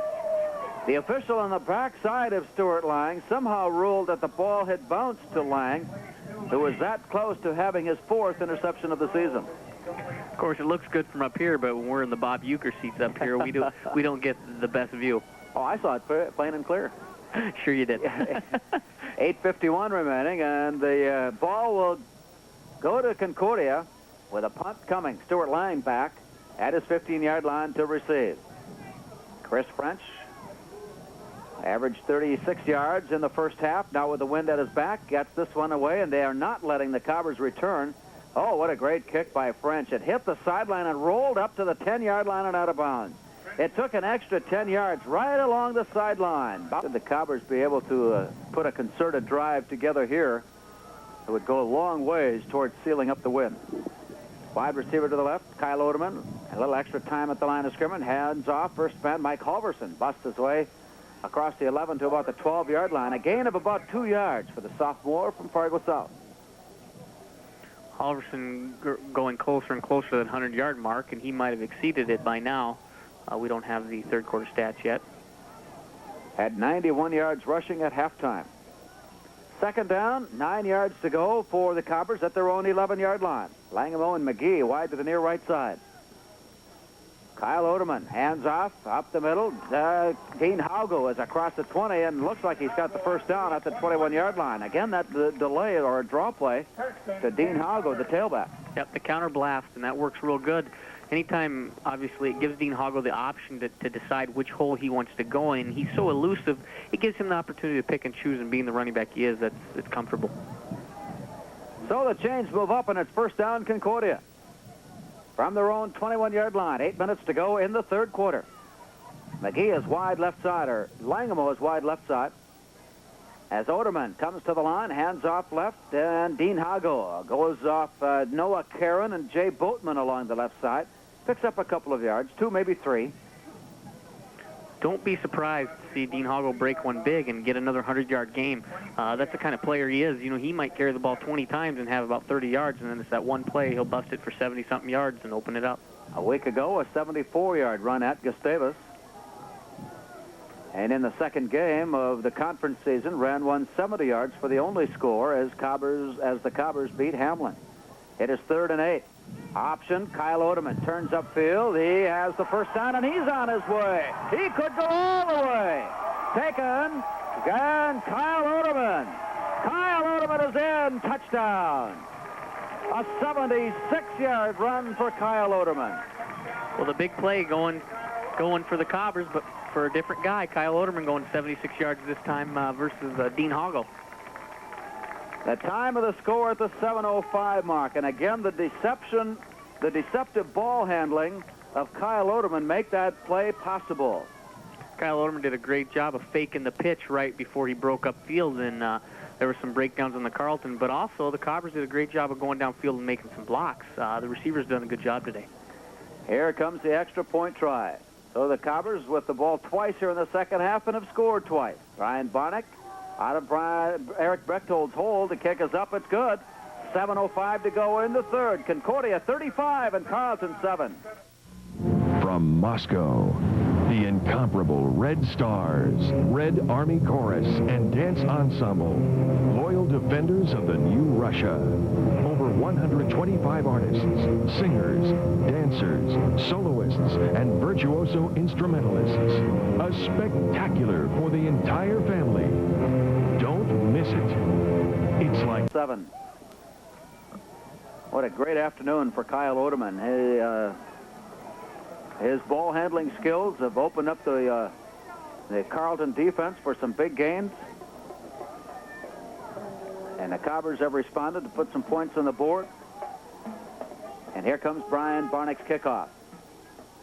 Back in kickoff return, Tennell Powell. It is a low kick. It squibs all the way down, bounces up at the 20-yard line, picked up by Jim Lynch, looks up the middle, no room there. Squirts to the outside, out across the 25 to the 27-yard line. Chad Johnson down the field for the Cobbers, and help from Scott Smith, sophomore from Worthington, who made the ankle tackle. You mentioned Larry Kyle Oderman having a good day. You really think about it, you look at a player like Dean Hoggle, not selfish by any means, doing his job blocking and being the kind of the decoy here today, and that just shows that you've got good team players, and that's good for the Cobbers. We have less than 7 minutes to go in the third quarter. Carleton with C.G. Shope at quarterback. Backs are split, wide receivers right side. Shope to pass.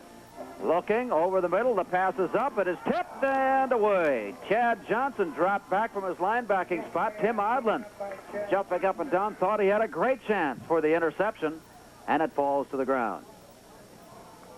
C.J. Shope does a great job of reading, but by no doubt, but what he has is the ball's a little soft, and it looks like the ball's not getting there as soon as he wants it to, and as a result, the Cobber defenders are getting there.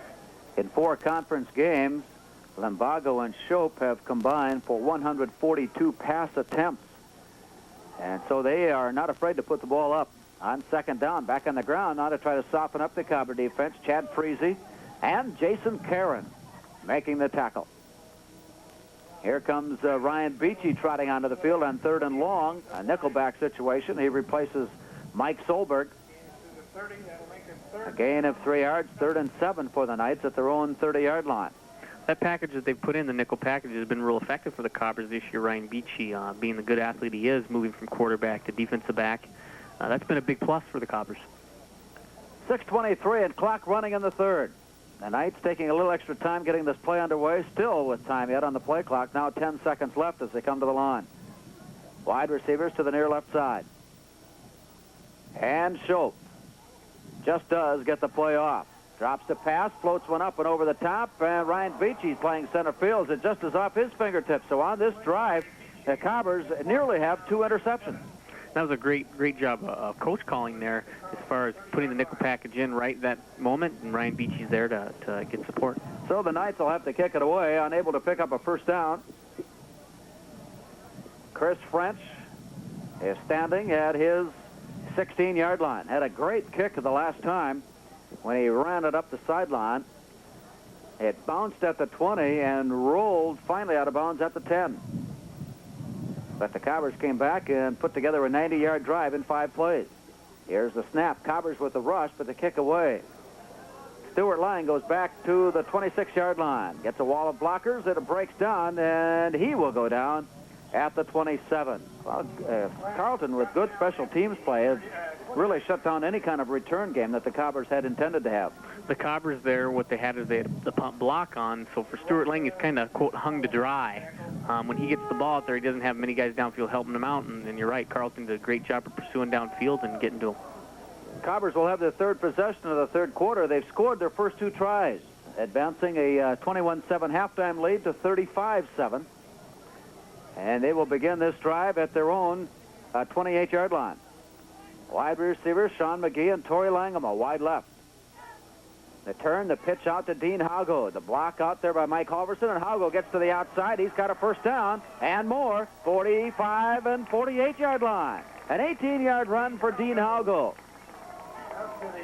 That is flat-out athletic ability by Dean Haugo, having exceptional speed to get around the corner. He just flat-out outran everybody and got some yardage. His biggest gainer of the day, and if he continues to play this well, the rest of the half, he'll be up close to that 100-yard mark anyway by the day after being shut down in the first half. And I think they kind of feel that way. They're probably going to give him the ball in the second half.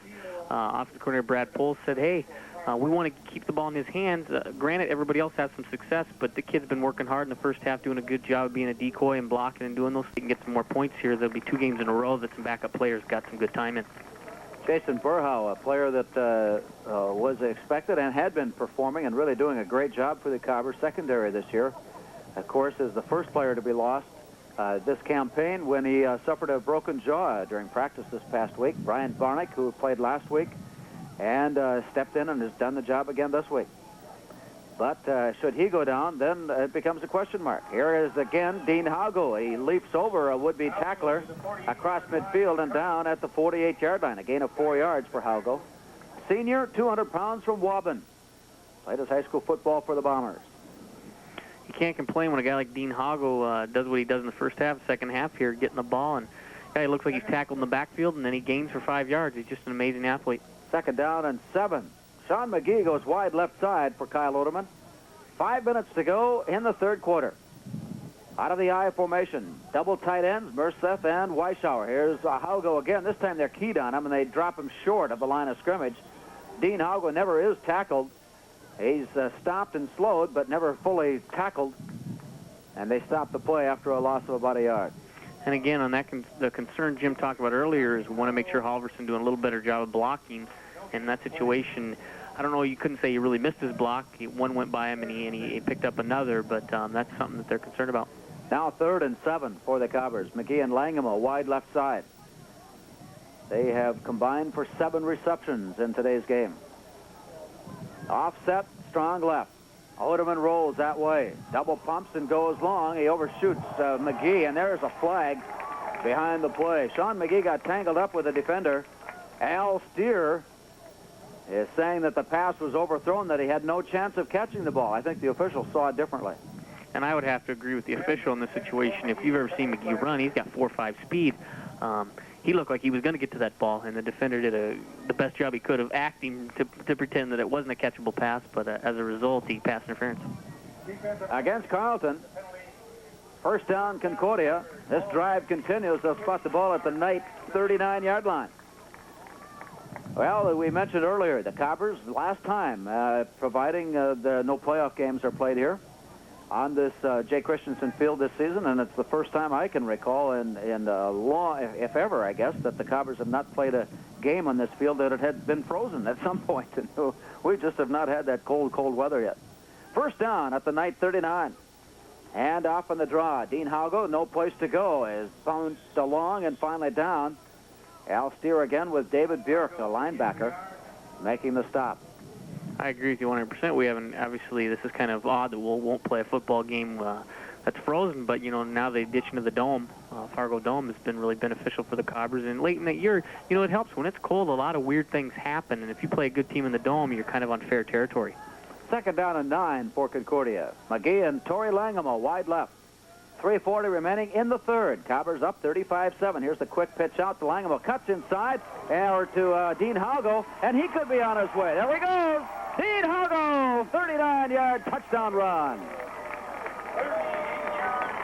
They'll call it a 38-yard run. Dean Haugo went to the outside, then cut back, appeared to be stopped, then made another move up the middle of the field, finally slanted back to the middle, and the Cobbers are an extra point away from a 42-7 lead. It was just a matter of time for them to use all their weapons, and Dean Haugo got the opportunity. 38-yard run, Dean Haugo. Big play offense for the Cobbers today. 38 yards, 76 yards, 23 yards, 21 yards, 10 and 11. Brian Barnick for the extra point. The kick is up. It is scooted up and in. 3:28 to go in the third. Concordia 42 and Carleton 7. With the Donut Holes frozen dough selection, you can buy now and bake later. Fresh home-baked cookies and breads are always a special treat, but also take a long time to prepare. Well, 7. Dean Haugo now has 17 carries and 127 yards rushing. Most of that, over 100 of that, coming here in the second half. He was held at 27 or 28 yards in the first half. Cobbers now with 366 yards rushing offense. They have made it work into a 42-7 score. Well, they reached that mark again, the 100-yard mark. Dean Hoggle getting there, and he's carried the ball 17 times, just 3 shy of usually what they expect to get him 20, 25 times.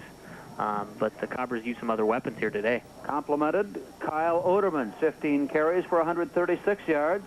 And Mike Halverson also right near that 100-yard mark. They could have 3 backs at 100 yards or more in today's game. Big hit put down. Jared Zebart, freshman from Cambridge, Minnesota, was upfield. That's the second consecutive big play for the Cambridge product, and he feels good. Oh, this Cobber special team has done a great job here today, and those are things you want to click, because those are things that are going to make or break games, and momentum. Anytime a big hit, those type things, and special teams are really crucial. First down, Carleton. Cobbers at a 21-7 lead, have come up with 21 more here in the third quarter, and have not allowed Carleton a first down. C.G. Schultz sends Chris French in motion near side, turning, handing off, end of the line to about the 30. Big pile up there and across to about the 31. A gain of almost 3 yards for the Knights. Approaching the 3-minute mark of the third quarter, the Cobbers will spend the next 2 weeks on the road. They will be at St. Olaf next week in the Lefse Bowl at Northfield, and the week following will take on the Scots at McAllister. The Knights in their game with St. Olaf earlier this year, in fact last week, it was an 18-6 game. That's as big a game in that part of the state as the Concordia Moorhead State game or the NDSU-UND matchup. Second down at 8. Single setback, 4 receivers for C.G. Shope from his own 30. Now Limbago is back in, and it's picked off by Mike Solberg. Still on the ground and working all the way to the 21-yard line. And then it's fumbled and picked up by Carleton. So 2 turnovers on 1 play. First, the interception by Solberg, his 3rd of the year. And then as he tries to rumble it in, he is tackled and coughs it up. And the Knights recover the football. So a fumble or an interception and a fumble recovery. What happened there, Larry, is Mike Solberg tried to pitch it to number 49. And Shad Young, so he could score. That's something the coaches down there were kind of laughing at, and that's something maybe they've tried to do for big plays. Maybe Solberg wants to become an option quarterback. First and 10, Carleton at their own 22-yard line. So I suppose out of that play, they lost about 7 yards. Here's Limbago down the line, option out, and turning upfield, Stefani. Across the 25 at the 26, Young is over there to make the tackle. If Solberg does want to become an option quarterback, I think he lost his job to Kyle Oderman a long, long time ago. 42-7, Concordia with the lead. 2:19 to go in the third quarter. Cobbers scoring 45 points in last year's win over the Knights on this same field. On 2nd and 7, Jim Lynch comes wide near left side. Backs are split, wide receiver right. Dan Limbago, one of 2 freshman quarterbacks for Bob Sullivan's Knights. Double pumping, and he took too long, and he'll go down. Limbago under a big rush. After a second double pump, Chad Freese is there for the sack. Chad Freese doing a great job of penetration. He's been in the face of the quarterback here all day. And it brings up a 3rd and 10 play with the ball just outside the 21-yard line. Less than 2 minutes to go in the third quarter. And the Cobbers, who faced the strong intimidation tactics of the Knights in the first half, have in turn made it a 42-7 game. 3rd and 10.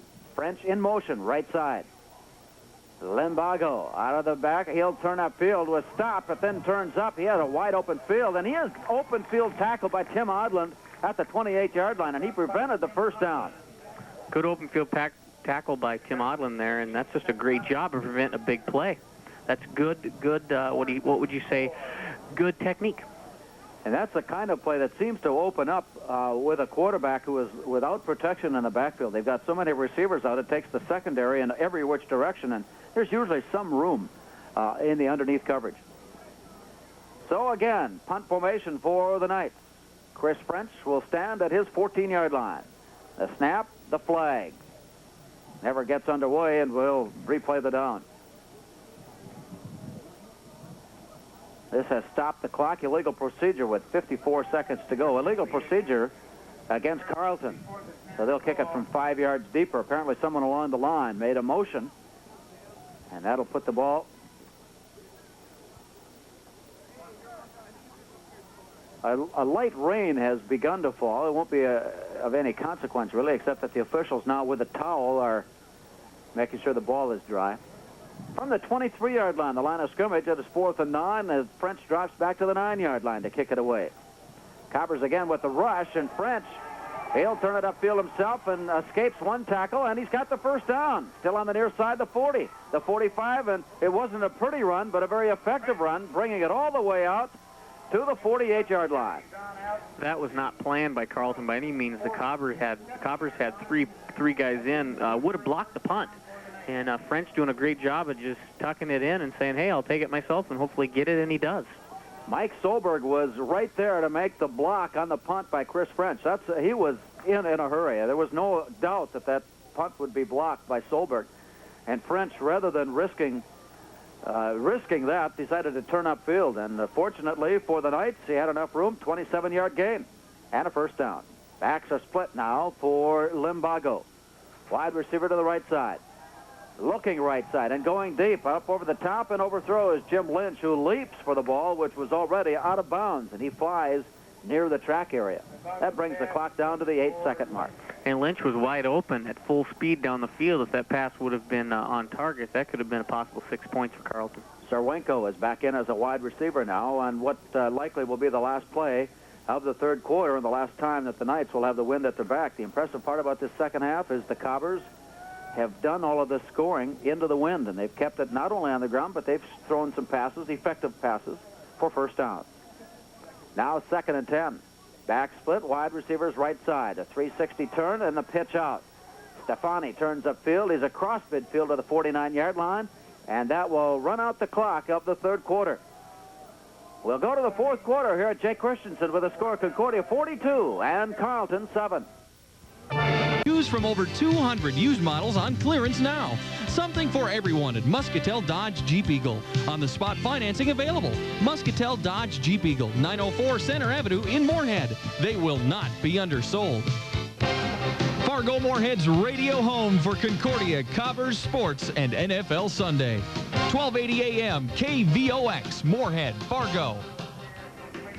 Dan Limbago finds Steve Gorka wide open up the left sideline for a completion and a first down. He had all the time he needed. As we start the fourth quarter, a first down pass completion at the 20-yard line of Concordia. Cobbers have filtered in some new players now in their secondary, and don't know if whether that would have mattered or not with the new people in there. We've got all kinds of a penalty marker. We've got 3 different Knights players in motion, including out of the backfield, Tom Stefani, who was coming to the near side. Then the receivers, both Lynch and Gibson, headed upfield. So 3 players in motion for Carleton, and that's a 5-yard penalty.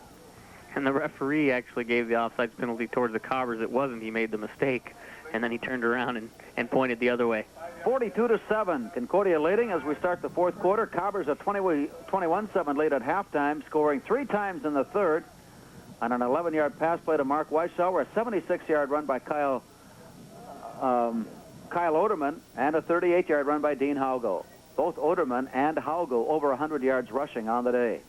Fakes the draw, rolls near side, goes up over the top, intended for Lynch, and he's out of bounds as he puts his hands on the ball. Drops incomplete. Cobbers secondary coverage by Nate Hansen, a sophomore out of Wilmer. Other scores from around the area and from the league. In the game being played at McAllister, St. Olaf, after what was a tight game at one point, now lead the Scots 30-14. Cobbers head into Northfield next week to take on the Olies. They have 3 minutes left in the third period. Augsburg continues to hold on to their lead over Hamlin. With 13 minutes left in that game, Augsburg leads the Pipers 10-0.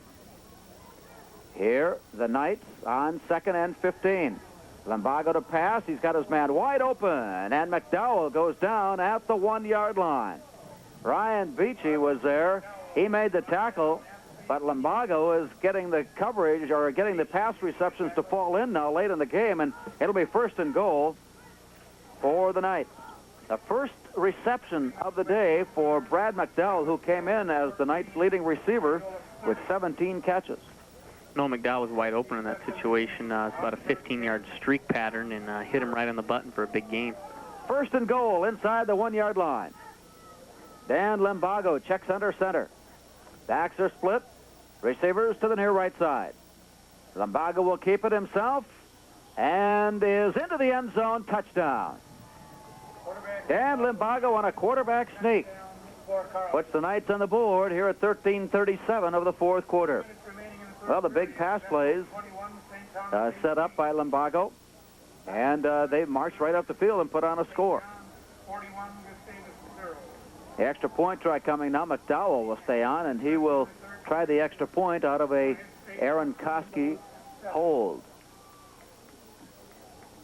Koski puts it in place. McDowell approaches. The kick is up, and it just got inside the left upright.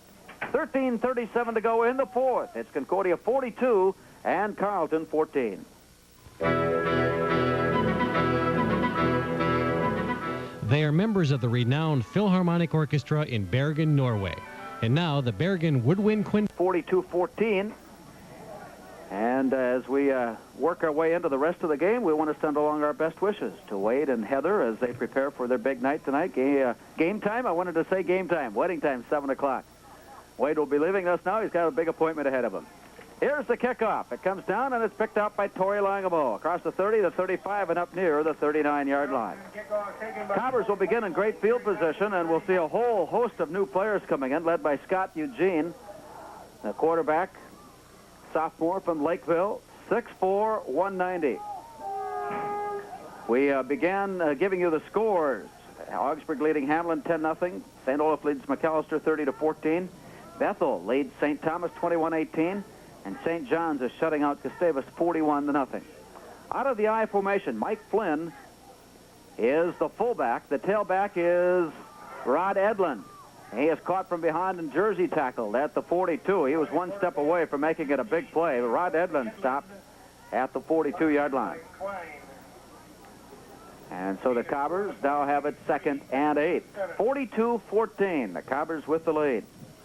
After 3 quarters of play, the Cobbers with 25 first downs, Carleton with 9. Cobbers had rushed for 366 yards, Carleton for 137. The Cobbers with 437 yards of offense, Carleton 207 after 3 quarters of play. Scott Eugene pitched it back to Rod Edlund, and the blocking broke down. Edlund is swarmed under at the 34-yard line. It'll go as a loss of 4 yards and bring up 3rd and 14. Dean Hoggle, we may not see him the rest of the day, finished the day with 17 carries, 127 yards, and 2 touchdowns. Longest run of 38. Kyle Oderman finished with 15 carries and 136 yards. Mike Halverson apparently will come up short of 100 yards in the day, 16 carries, 93 yards. Here's the fake of the draw to Edlund, and Eugene goes over the top. He has LaMarcus Ford in the secondary, and the pass is overthrown. Kyle Oderman finished his day 11 of 6 passing for 71 yards and a touchdown. Mark Weishauer with 4 receptions. Torrey Langamo with 1. Erickson, after 3 quarters of play, kicking the ball and 3 times for an average of 39-plus yards. The Carleton quarterbacks a combined 6 of 17 passing. Limbago 3 for 12 and Shope 3 for 5. An interception thrown in there. Here's Marcus Erickson's kick, and it's a boomer all the way inside the 20 at the 18-yard line, picked up by Jim Lynch. Looking for room. He's up the left sideline, and he goes over the top of Shane Hansen, would-be tackle, and ends up out of bounds near the 40-yard line.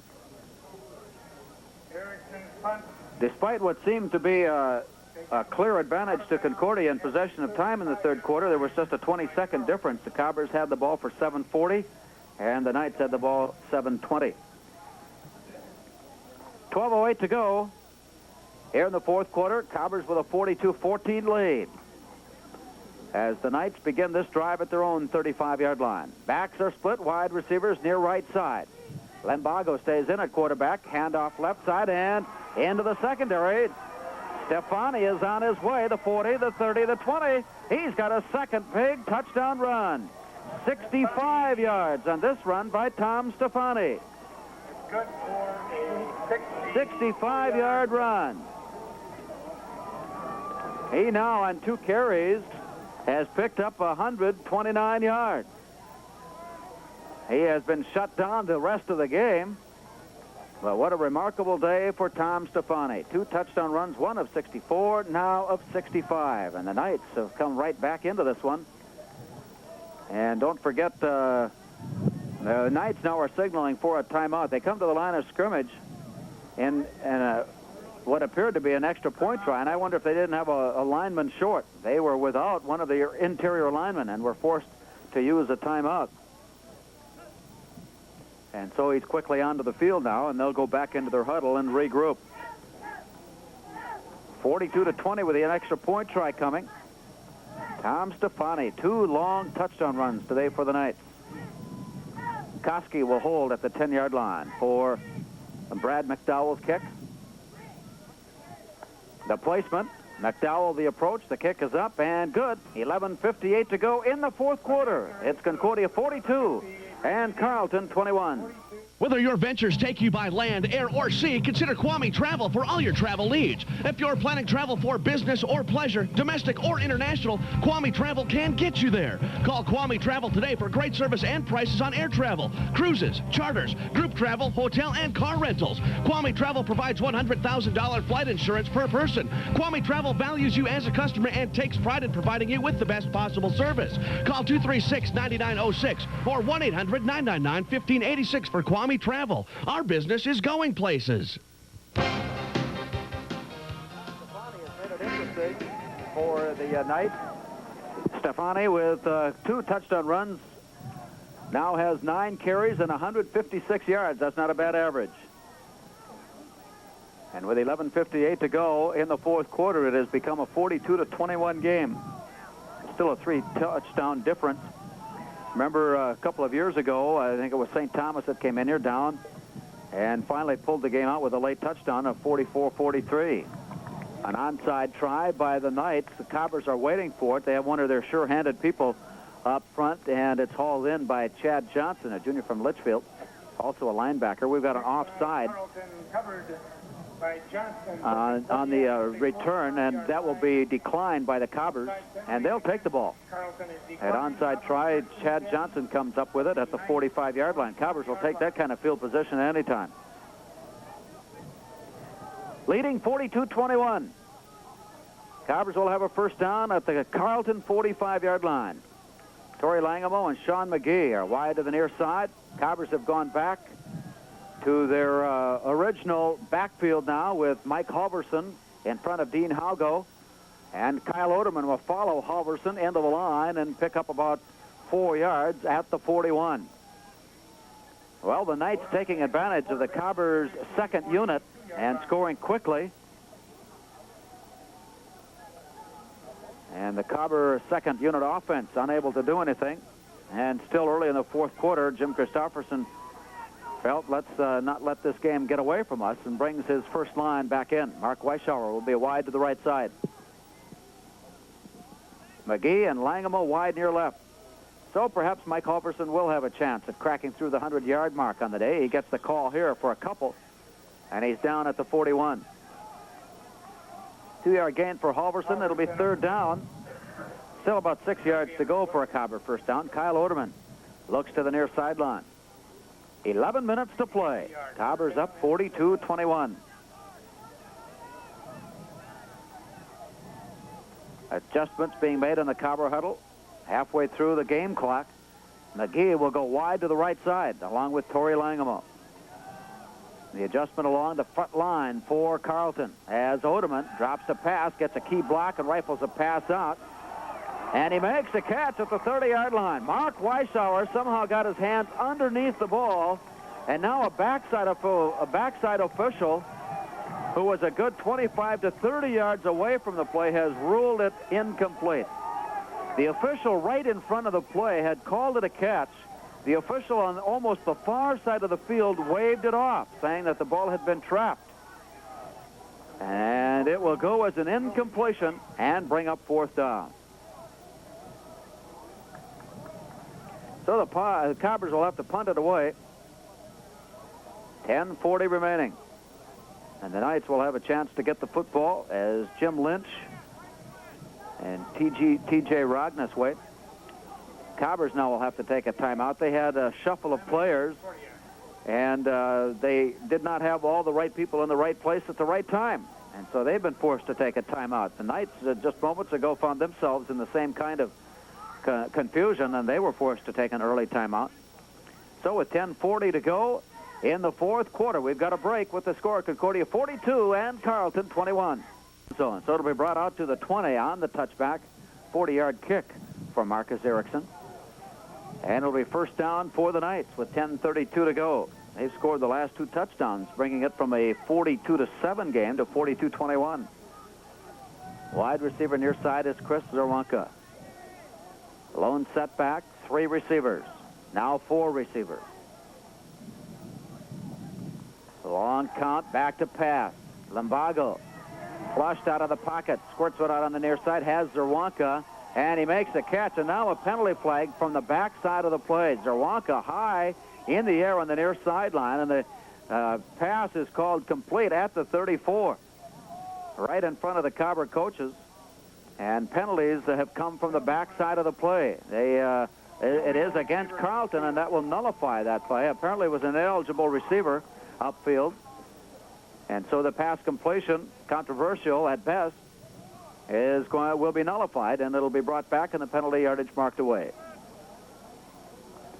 It'll cost them back to the 15-yard line. They'll replay the down. It'll be 1st and 15.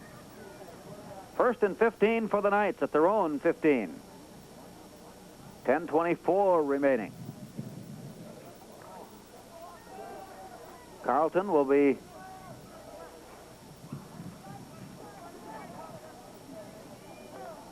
back at home next week. He'll take on St. John's. Back to pass. Looking. Lumbago has it picked off by Chad Johnson, and he's got the free field to roam and score. Chad Johnson picks it up at the 20-yard line and scampers in for the score. Cobber defense, which had been playing really well all day long, had an interception by Mike Solberg, and then he lost it on a fumble as he tried to pitch it back. And now Chad Johnson returns the interception for the score. That's his first interception of the season. First interception of the year for Chad Johnson, and it's a 6-pointer. It has been a problem for the Carleton quarterbacks this year. Both C.G. Shope and Dan Lumbago had thrown 7 interceptions in the early part of the season. Brian Barnick is on for the extra point. Here's the snap, the place, the kick is up, and it is no good. It sneaked outside the right upright. It is no good. With 10:05 to go in the 4th quarter, it's Concordia 48 and Carleton 21. It's a good game, and as a Cobber fan, you're thrown on the extra point try. Too many men on the field, and this time the try is blocked. And of course, you can pick up an extra point try. It's returned onto the 20-yard line and finally ruled dead. And so twice the Cobbers have a chance at an extra point, and twice it is no good. Now we will have this officially in the book as an incomplete and failed extra point try, and it is 48 to 21. The kickoff coming. Cobbers will tee it up back at their own 35-yard line. But an interception return of 20 yards by Chad Johnson has put the score at 48-21 for Concordia. Cobbers next week on the road. There'll be 2 games played next week in Northfield. The Cobbers will be at St. Olaf, and the Knights will return home and take on the St. John's Johnnies. Cobbers will be on the road the week following when they travel to McAllister and then come back into the Fargo-Moorhead area in the Fargo Dome on November 5th, and then close out the season against Bethel in the Metrodome. Here's the kickoff. Brian Barnick with the approach. A deep kick. It'll be taken inside the 10-yard line. Picked up by Tennell Powell. Waits for the wall to develop. The wedge brings him to the outside. He's at the 25. Scoots back inside across the 30. And at the 32-yard line goes down. Tennell Powell returns it across the 32-yard line where the Knights take over. Brought down by Erickson. Cobbers leading 48-21 over the Carleton Knights. Ball is at the 32-yard line. 1st and 10 Knights. This record, this series of games goes back to 1921. They played the one game. The Knights won that game 74-2, but then did not play again for 61 years, resuming play in 1983. And since that time, in the all games totaled, the Cobbers have a 7-5 advantage in the 12 games played. Back in at quarterback, pitches to French. And the 48 points today are the most points scored by the Cobbers against the Knights. It betters last year's mark of 45. The Knights on the play get the ball across the 31-yard line, a loss of a yard. It is 2nd down and 11. Chris French leaves the lineup. Backs are split now. And the play out on the near sideline, looking up and over the top. It is picked out by Ryan Beachy. He escapes to the near sideline. He's at the 45, caught from behind. Flags are down. Cobbers have the ball back.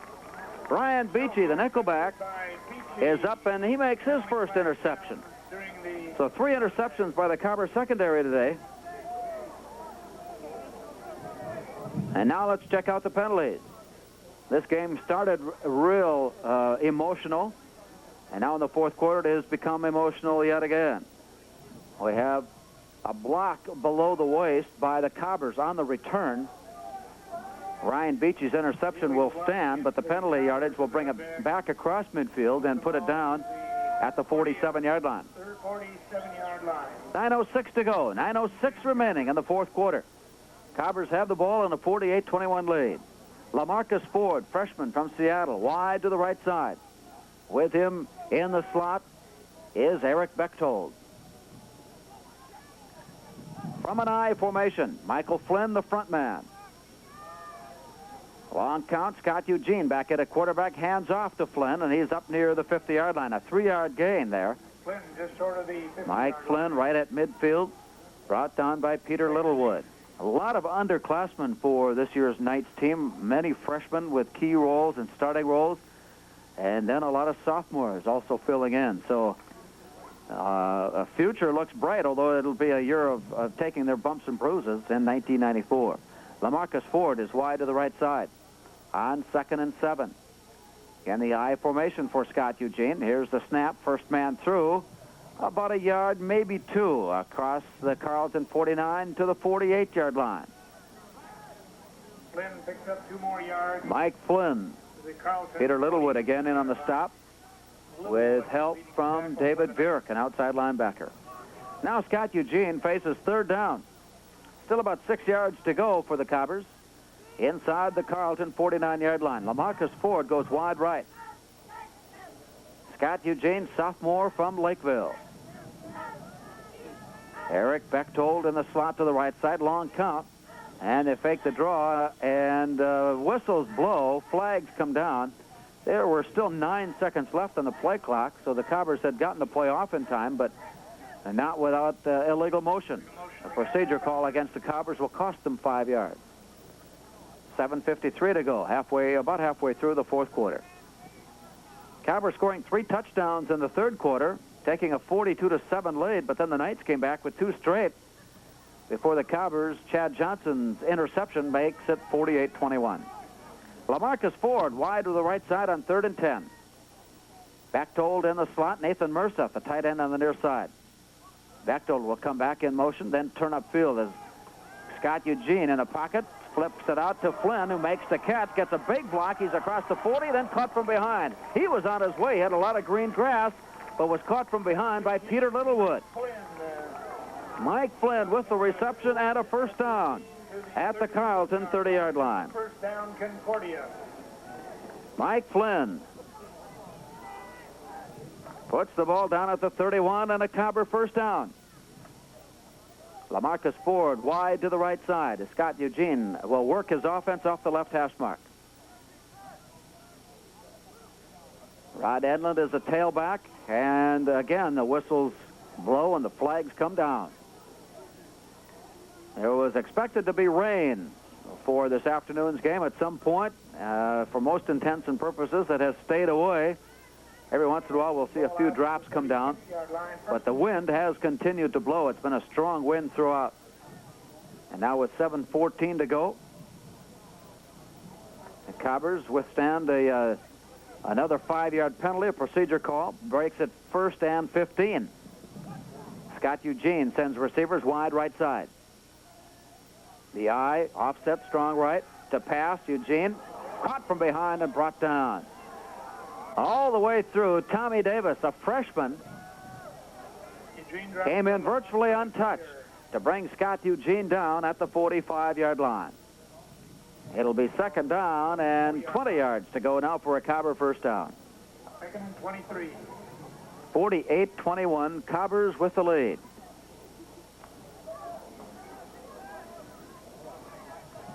Second and 23 for the Cobbers. LaMarcus Ford wide right. Draws single coverage there. Eric Bechtold turns upfield. Again, the pressure is on, and again, he goes down. The Cobbers' offensive lineup cannot keep the Knights away. And just as Scott Eugene was going back to pass, he was hit. The ball pops loose. Scott Klein is there to pick up the loose ball, and the Knights have forced a Cobber turnover.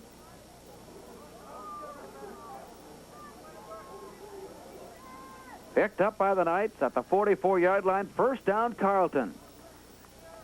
Taking advantage of the Cobber inexperience, the Knights twice got to Scott Eugene on the second time, forcing a fumble. In motion, near side is Christian Schiller. The pitch back to Cannell Powell, and he's caught behind the line and driven back. Tackle made by Mike Solberg. Hit initially by Brian Bull. Then Solberg comes in to help out, and Jason Myrie, sophomore from Minnesota. A loss of 3 yards at a 2nd and 13. We're under the 6-minute mark. Lost back outside of the 46-yard line. 2nd and 12. Here come the Knights. 3 receivers in the formation. And out of the backfield, Schiller goes in motion. Pressure is on, the pass away. It is picked off by Chad Johnson, his 2nd pick of the day. He brings it across the 40 to the 42-yard line, and the teams exchange turnovers. We have a penalty flag down at the 41. We have an injured player for both teams lined on. Brian Bull, the shaken Cobber, is up and walking to the near sideline. Last off the field, Eric Jensen, a sophomore offensive lineman. And he is now being told to just stay still, stand steady, and he'll be guided to the far sideline. I suspect that Jensen and Bull had a big collision on the near sideline. Bull was shaky coming to the Concordia bench, and now Jensen being helped off the field to the far side. But Chad Johnson with his 2nd interception. The first one, not long ago, was returned for a score. Cobbers have the ball back with 5:28 to go. And leading 48-21. They'll have the ball at their own 47-yard line. The officials have covered the football now and do not take the towel off until the offensive huddle breaks. LaMarcus Ford, near left side. Wide receiver, or a man in the slot left. Scott Eugene on the option. Hands it up across midfield to about the 48-yard line.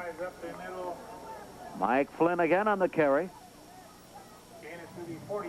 At the 48-yard line, brought down, and it'll be 2nd down and about 5 yards to go. 2nd and 5 for the Cobbers. Just over 5 minutes remaining here at Jay Christensen. LaMarcus Ford is wide to the near left side with Eric Bechtold. Mike Flynn in front of Rod Edlund out of the I formation. The call. Into the line, Mike Flynn pounds down at the 45-yard line. Short of the first down. It'll be third down. Sue Chai on the tackle for Carlton. Sue Chai making the tackle for Carlton. And the Cobbers now have a couple of yards to go for the first down, with the ball resting just outside the 45. Ford is wide right, as Scott Eugene comes under center. Has a good view of the field, standing at 6'4". Out of the I formation. There's the drop play to the right side, and Rod Edlund has the first down, then turns upfield, follows his blockers, pushes blockers, still on his feet, horizontally across the 30, and finally down at the 28-yard line. 15-yard run for Rod Edlund. Cobbers had 366 yards rushing after 3 quarters of play. They're approaching the 400-yard mark in today's game on the ground. Just over 4 minutes remaining. The Cobbers leading 48-21. What a turnaround for Jim Christopherson's Concordia football team after taking a couple of early season lumps.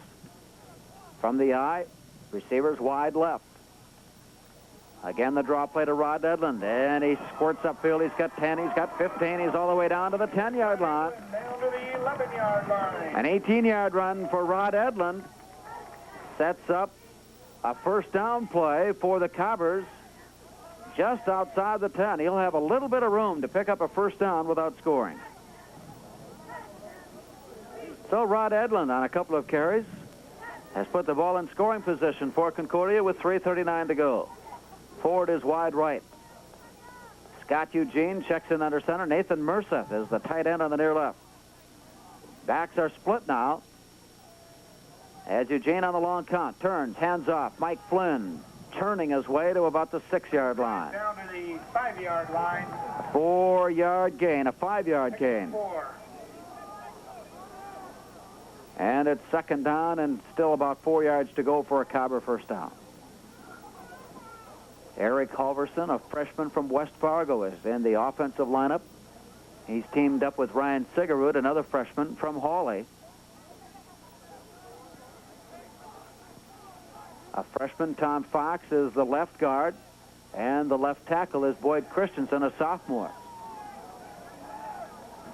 So 3 freshmen and a sophomore. The offensive line for the Cobbers. Geyer brings Edlund down after a gain of 1 at the 5-yard line. It's third down from there. And here comes John Jaskin. Now the freshman for Concordia, a much sought-after freshman player from the Spud football program. John Jaskin is in at tight end. It'll be a short down offense. Merseth on the left, Jaskin on the right, the tight ends. Full house T behind Scott Eugene.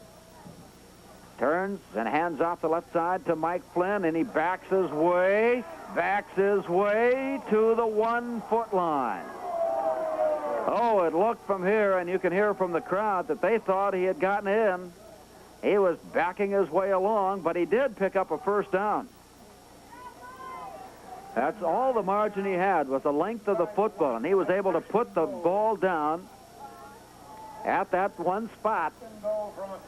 And now it's first and goal from inches. Scott Eugene checks in under center. Here's the snap, and hand off to the right side into the end zone. Touchdown. Cobbers score. Mike Flynn ran it in off the right side of his line. The center is Blair Seelhammer, another freshman. So 4 of the 5 offensive linemen on the field for the Cobbers are freshmen. The other one is a sophomore. Blair Seelhammer at center. And the Cobbers ram it in. And here comes the extra point try. Mike Flynn on a 1-yard run. Comes off an interception by Chad Johnson, his second of the day. Rod Edlund late on the field for this special teams play.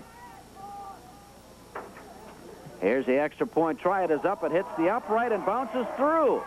It hit the near left and somehow had the motion on it to carry it to the far side and behind the right upright. It's good. 1:45 remaining. Fourth quarter, Concordia 55 and Carleton 21.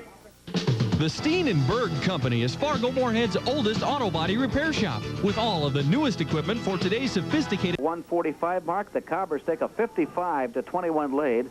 on Carleton with 1:45 to go. And here comes the Cobber kickoff. Brian Barnick has been busy this afternoon. Here's the approach and the kick away. End over end, angled towards the near side. Tennell Powell picks it up at the 12-yard line. He's at the 20.